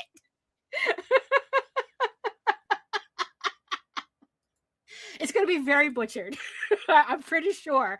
That's why I don't like, I think I'm one of these rare creators where I don't really think about like, oh, what would a Netflix movie look like or of my stuff. It's like, It's like, I don't want it. I just want to tell the story the way I want it. And that's it. You get what I serve you. This is not a Wendy's. This is not a Wendy's, sir. This is not a Burger King. You do not get this your way. You get this my way. This is the story that I'm telling you. So this is the story you're going to get. Purple Ray says, I hate how they don't stick to the source material. Oh, it wouldn't be like that in the real world. Oh, you mean like that? There's so many superheroes in real life. On my last vlog, I kind of talk about this in more detail, where it's kind of of course it's like, look, it's like, where I contain multitudes on on one hand, right, I really do miss the days of nerd shit being for nerds. I really do. I really, really do. Because now we see what happens when nerd shit becomes so diluted with with casuals. Right? But at the same time, there does come a point where sometimes being too much into the source material doesn't allow creators to experiment with, well, creators can do whatever they want. I mean, I guess it's like when we're talking more about like once it gets into a little bit more of the wider culture, it's kind of like, there's never a good Star Wars movie because everyone wants the Star Wars that they grew up with, not the new shit that they're putting out. So it doesn't really allow for experimentation. Although ironically though, anime doesn't have a problem with this. Right? Right? Oh, yeah. Little Dixie says, I miss getting bullied for watching Dragon Ball. At least the people getting bullied care. There you go. Adam says, before a bully would call you a nerd and that was it. Now they call you a nerd with a modded car, crazy computers, and phone nerds built while wearing a Spider-Man t-shirt and a Punisher truck. I know, right? Like the disconnect is crazy. Oh, but so it's like, so so we kind of have to like be careful with depending too much, like expecting too much from nostalgia while still wanting new stuff. But like I said, it's like anime is different. Like anime companies have no problem retconning their stuff. And you have like a series that I was really into, Escaflowne, right? I don't know if you did that. That's kind of going back. I'm very old school. So Escaflowne has the television series and then it has the OVA, but I think it has like 2 OVAs, right? And one of the OVAs is completely different from the television series. Like they really like changed the story and everything, but I never got around to seeing it because I was so dedicated to the television series that I thought the OVA was different. But now, in my older, wiser years, I read a summary of the OVA, and now it's like, can I even find this so I can watch this?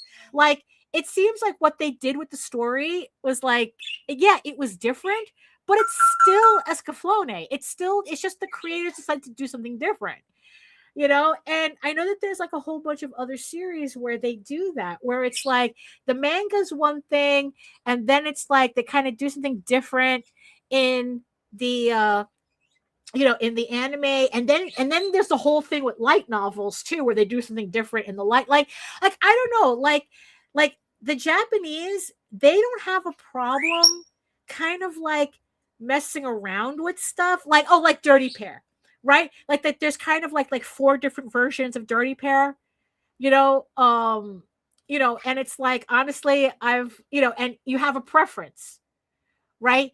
Like Tenchi Muyo, the series that we worked on, right? We did an American version of it.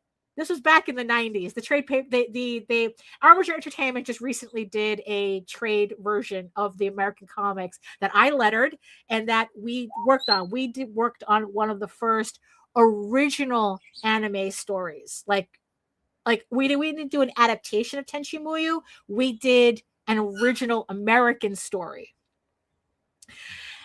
But Tenchi Muyo has like all these different iterations now. Like there's and I guess like depending on what you're into, you just choose the Tenchi Muyo that you like the best, right? I think Rurouni Kenshin has something similar. Like a lot of anime has. Little Dixie says, I have one of the OVA on CD for Escaflowne, and to me, it's just the show but shorter. Oh, okay, so you have right, yeah. So they just did it as a movie, right? But there's this other version is supposed to be really, really dark. Describing Tenchi Muyo like it's JoJo's Bizarre Adventure, right? So it's like there's all these different variations. But it's like here, it's, you know, it's like I see a lot of like people like, unless you are the nostalgic version they grew up with, they don't want it. It's garbage, it's trash, and blah blah blah, right? Let's see. As for me, anime took a crazy turn in the US. It was more dorky during Inuyasha, Dragon Ball Z era, but the fans can be really toxic and use anime almost like an attitude. Look, we were there, yeah, in the beginning of the American anime. I mean, oofa. Like if you weren't Japanese, they didn't consider what you were doing. I said, oh, that's not manga. That's not, oh, you don't, unless you're Japanese, you can't do this shit. Right. And now it's like, you know, Purple Rain. People said that the movie Watchmen is too much like the comic book. That's why they hate it. Well, right. Oh, and then VNet says Kenshin low-key underrated. It was a top 5. I watched the child, but I completely forgot about it until someone brings it up. And happy Wednesday. Happy Wednesday. Elevator has a guide rail.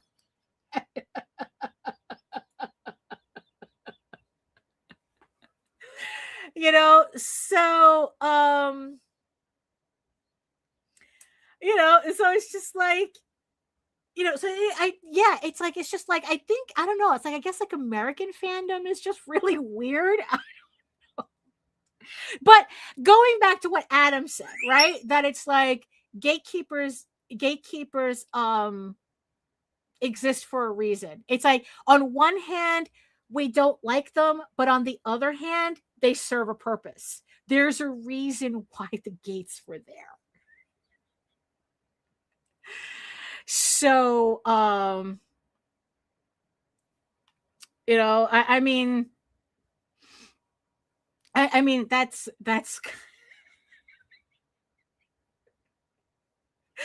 you know,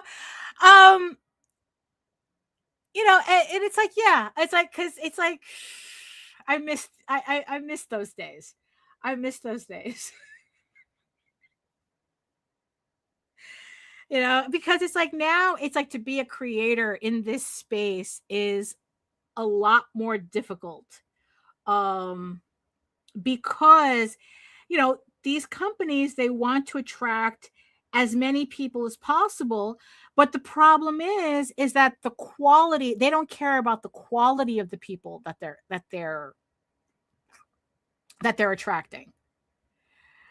You know, yeah, I agree too, Little Dixie. As an old anime fan, we need more gatekeepers. Yeah, you know, because like I said, it's like the audience that they're attracting, not everybody is equal in terms of the overall fandom, you know, and I think that it stunts us for a reason. I mean, it certainly destroyed. I mean, there's plenty of videos of people going to anime conventions, and now they're saying that it's just like either all AI slop. Yes, Elevator. I am a comic book creator. I'm actually working on a page from my comic right now. And I have a link to my Kickstarter in the chat and in the show notes if you want to check it out. You know, where they're talking about like the artist alley, because of the cost of everything, how every creator has kind of like melded into like selling the same thing. Everybody has like, what did one person say? Like, oh, here are my 100 Genshin Impact keychains and the one comic that I did. You know, like it's completely changed the entire vibe of these conventions. You know, where it's like we used to go to anime conventions and comic book conventions to you know, to see new things, to see our favorite stuff, right? All the fan stuff that we liked, and to see all the like the new stuff people were doing. You know, like to see the indie creators who were doing their own manga and their own comic books. And, you know, now you don't even get that. It's everybody selling fucking keychains and plush dolls and shit that have nothing to do with anything. And it's like, what the heck?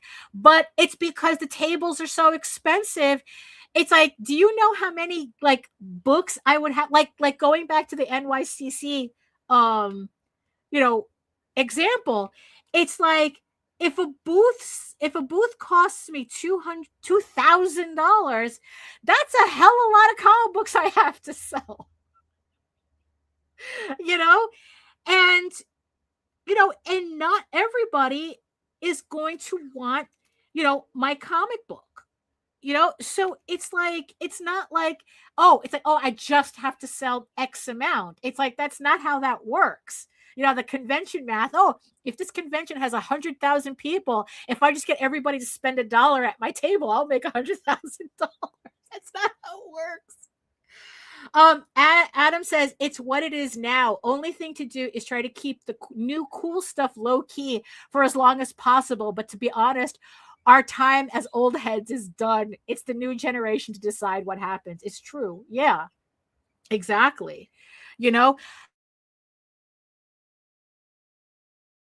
I just muted myself. Sorry. This is what happens when I switch between shortcuts on my screen and shortcuts on my Wacom, on my tablet. But the thing is, I am seeing some pushback, but I don't know how much of a pushback it's going to be, when you have these billion-dollar companies buying up these conventions and saying, we're just going to make it like Coachella. Like, how much, like, if every anime fan decided not to go at the same time, every comic book fan says, you know what, we're not going to go to Read Pop conventions anymore. We're not going to go to anime, conventions run by these conglomerates anymore. Like, would we make a difference? Or would they just replace us with, they just turn it into the World's Fair that they want to? It's like, well, this is just a hangout place now for people. As long as they're paying their $200 to get in, we don't care if you're an anime fan, a comic book fan, or just somebody who just wants to spend the time, whatever, walking a glorified flea market, and that's, and the only way to get around that is for people, these, newer heads, to come in and create new conventions. But again, we're talking about spaces that are being deliberately made expensive to keep the competition out. It's the whole thing that I read about Coke doesn't buy advertising to sell Coke. They buy advertising to keep advertising prohibitively expensive for competitors. Advertising nowadays has nothing to do with product. It has everything to do with making it expensive so that new people can't come in. That's also the thing too, right? Well, people don't seem to hate it. The local con I go to gets more and more crowded every year, right? It's kind of like the Disney effect, that it's like people complain about how bad the Disney parks are being run, but then how come it's always crowded?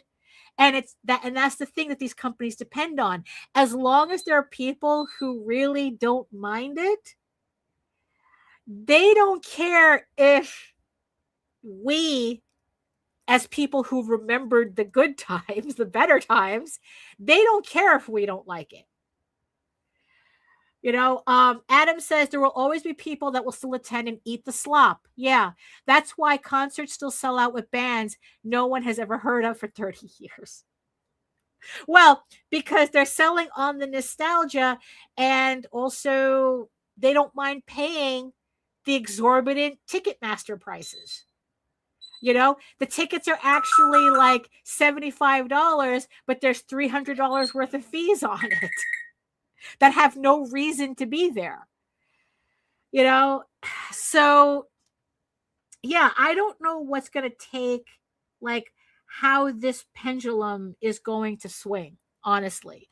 Because you see, the problem with casuals, with catering to casuals, is that they're casuals.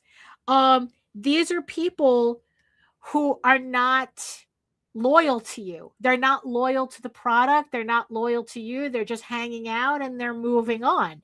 So these companies, it's like, it's like, oh, we're going to make as much money as possible. But at the same time, they're kicking that can down the road as to whether they're actually creating a loyal fan base or not. Like they're cornering the market on fandom while destroying the very fandoms they need, because there's gonna come a point where the IPs don't mean anything if you're not creating loyalty, because that's the switchover, right? It's like now their customers are not us. Their customers are their shareholders. Their shareholders get paid no matter how they do it. It has nothing to do with creating a product, a good product that people are loyal to or anything, right? And maybe they know this and maybe they're not, right? But it's like, but their whole goal is to create as much value for shareholders as possible. And if people, and it doesn't matter if people are loyal to the brand, they're, and then eventually those people, they'll stop making money off of these people, but that's for future people to worry about. That's not for them to worry about. As long as the shareholders get their money now, that's what they're going for. But us Pepperidge Farms remembers the value of loyalty, right? And and I think going back to the whole Todd McFarlane thing where he says that, oh, nobody cares as long as the artwork. And it's like, look, trust me that when Todd McFarlane dies, Spawn is going to die with him. Because in the end, it's not only just his artwork that sells Spawn, it's his personality. And the problem is that he's the only one. Right. Yeah, exactly. They only go to a concert to say that I went to see fill in the blank concert. Right. It's just another form of content. It's not really an experience that you actually sit in and, you're like, wow, it's like, this is actually affecting me. Now it's just a checklist, right? It's a content checklist. I went to the Taylor Swift concert. I went to blah, blah, blah. I went to this. I went to that, and that's a detriment to the culture, right? And like I said, it's like us old heads, remember, we know what it's like to have a piece of media put us in a chokehold that it becomes part of our personality. Well, or at least that we enjoy it tremendously, right? Now they're not even building that. Now it's like on to the next thing, on to the next thing, on to the next thing, right? It's like, and like I said, when Todd McFarlane leaves this mortal coil, Spawn is going with him, because they're not going to be able to keep whatever momentum that he has on that book with all the money that they're making. They're not going to be able to keep that, because in the end, a lot of the interest in Spawn has to do with him and not necessarily Spawn itself. It's that whole parasocial, what was it? Parasocial accessory. Spawn is a parasocial accessory to Todd McFarlane. And that's what people are buying into. They're not really buying into Spawn itself, right? We want more than that, which only leads to the frustration that, we're going through, with this, that it's like, we're being, did I just not select my stuff here? What am I doing? We're being told marketing, marketing, marketing, marketing, marketing. But at the same time, it's like these are the same companies that are blocking us from, like, they're gatekeeping us from building an audience. Like, because there comes a point where there's only so much we can do as creators to find our audience, you know? But, you know, you kind of, again, it's like, I have to also understand, like, what am I willing and not willing to do, and then accept the consequences of that as well. But it gets harder and harder to do what I'm willing to do because these companies are making it harder and harder, less accessible, let's just say.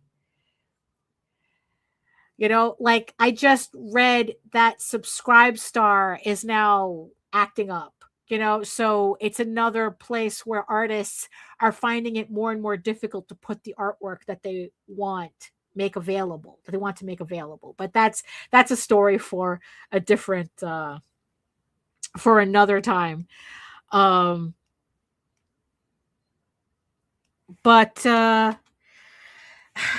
yeah, so is it cultural, right? Is the way the Japanese deal, you know, like handle the way they handle their comics, you know, the manga, the anime, their conventions, like even their conventions are really different, right? The way the Americans do it. Like even France, like I said, talking about my Franco-Belgian comics, right? So mostly from France. The government actually pays people. They give a stipend to high school students to invest in culture. And 70% of that money goes to manga and comics. Like the government's literally paying kids to buy comics. Because culturally, they feel that culturally it's important. Yeah, Melissa. Yeah, the Hays Code, really. I mean, yeah, you know. Adam says, on the other hand, there's a lot of great, cool works outside the mainstream, and they get good views. Indie is there, but it's not as a scene. We consume their work, and it's quietly celebrated. It's true. It's true. There's a lot of books that I read that I enjoy that aren't part of the larger mainstream.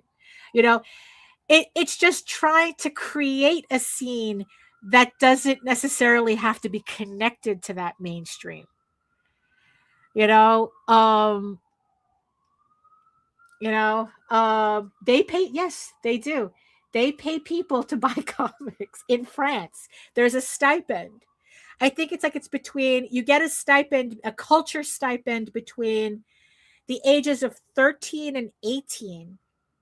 And it's a cultural stipend. You can spend it on museums, you can spend it on making art, you can spend it on buying art, you can spend it on movies, as long as it's culturally relevant. And 70% of it goes to comics and manga. Yes, it's true. It's true. It's true. It's true. And I think that has a lot to do with why other countries treat this differently than Americans. And I think that might be where that cultural divide is. You know, where here, everything is about the hustle, right? Where in Europe, Japan, what we do is the culture. You know, and you know, that just leads to a larger discussion, you know, as you know, what's considered culture in the United States. Hold on for a sec. Hold on.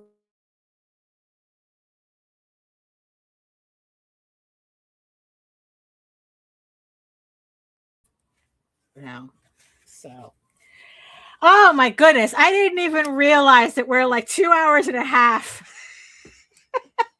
And I still didn't finish my page. But you know, um you know, No, I'm trying. You know what it is? I don't want to be. Well, I had the gloom and doom at the beginning, right? But in the end, it's like that's not something that I want to focus on. People love to complain and doom about comics, but no one has ever talked about how awesome it is. It's because we are awesome. It's just what it is. Yes, it's 4:41. Yeah, I know. I gotta go. It's because it is awesome. It's just that being negative is easier for views on the internet. And you know what? I don't want to be a part of that. I really don't. I really don't. Oh my goodness. Because it's like, look, in the end, I love what I do and I want other people to love what I do too. I want us to love this medium. It's like I don't see why that's so hard. But hey, capitalism.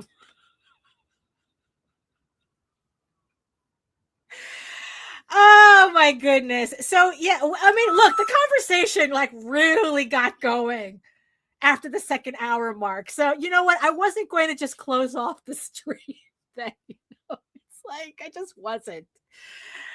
Oh my goodness. So yeah, so this is where I'm at right now. So let's just take another look at it with the highlights added in, just to kind of like show you how this page is being built, right? With the flats, and there's not much left to do, and then there's some special effects on the map on the table that I still have to do, but that shouldn't take me that long. So hopefully in about like an hour or so, I'll have this page finally finished. So yeah, let's have, Purple Rain, let's put a pin in it. Let's have it to be continued. We'll continue this conversation on the next live stream. So let's just put that there. So, that was a really good conversation. You guys really came in clutch. It's like after that, like I said, I couldn't not stop. I couldn't stop, because it's like, but then again, it's like, that's why I like doing streams, because it's like, then we end up having, thank you, Purple Rain. Thank you. That's why I like having the chat, because it's like, we have a conversation, we're talking, I'm trying to work. You know what it is? This is probably as closest to being at a convention right now. As I could, except now nobody has to worry about whether you're blocking my table or not. So, oh my goodness. So this is where we're at. So thank you so much, everybody, for keeping me company for this extravaganza. I guess. Thank you so much. I really had a lot of fun.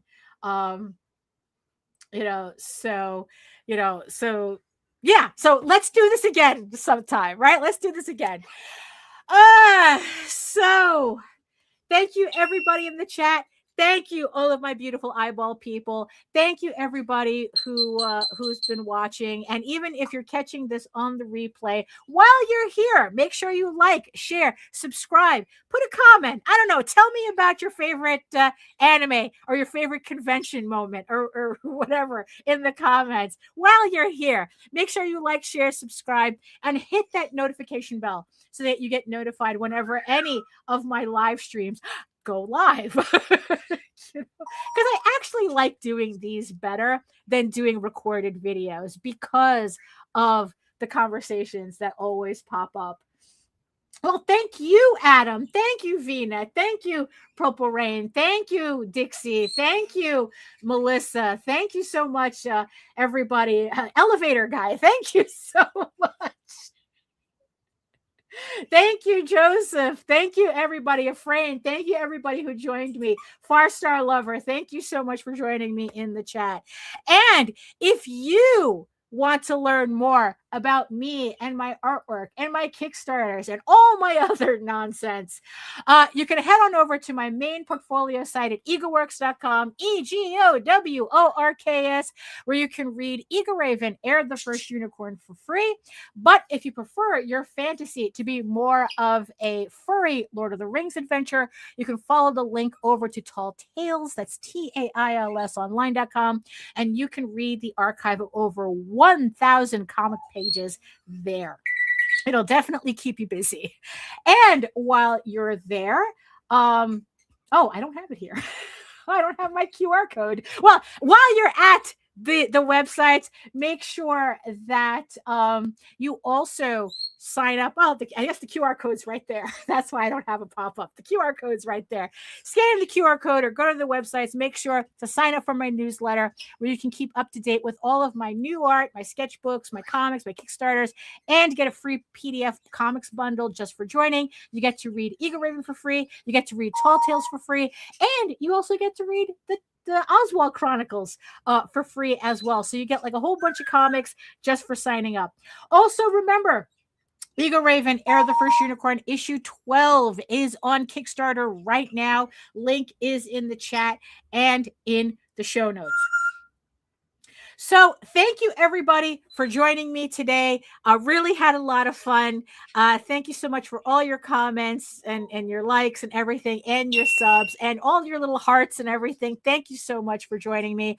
Remember that as we part here, be better today than you were yesterday. Be better tomorrow than you were today. That's all pretty much any of us, that's pretty much the only thing anybody can ever ask. Oh boy, I need a nap. So thank you so much, everybody, and I'll see you next time. You are all weirdos. Ugh.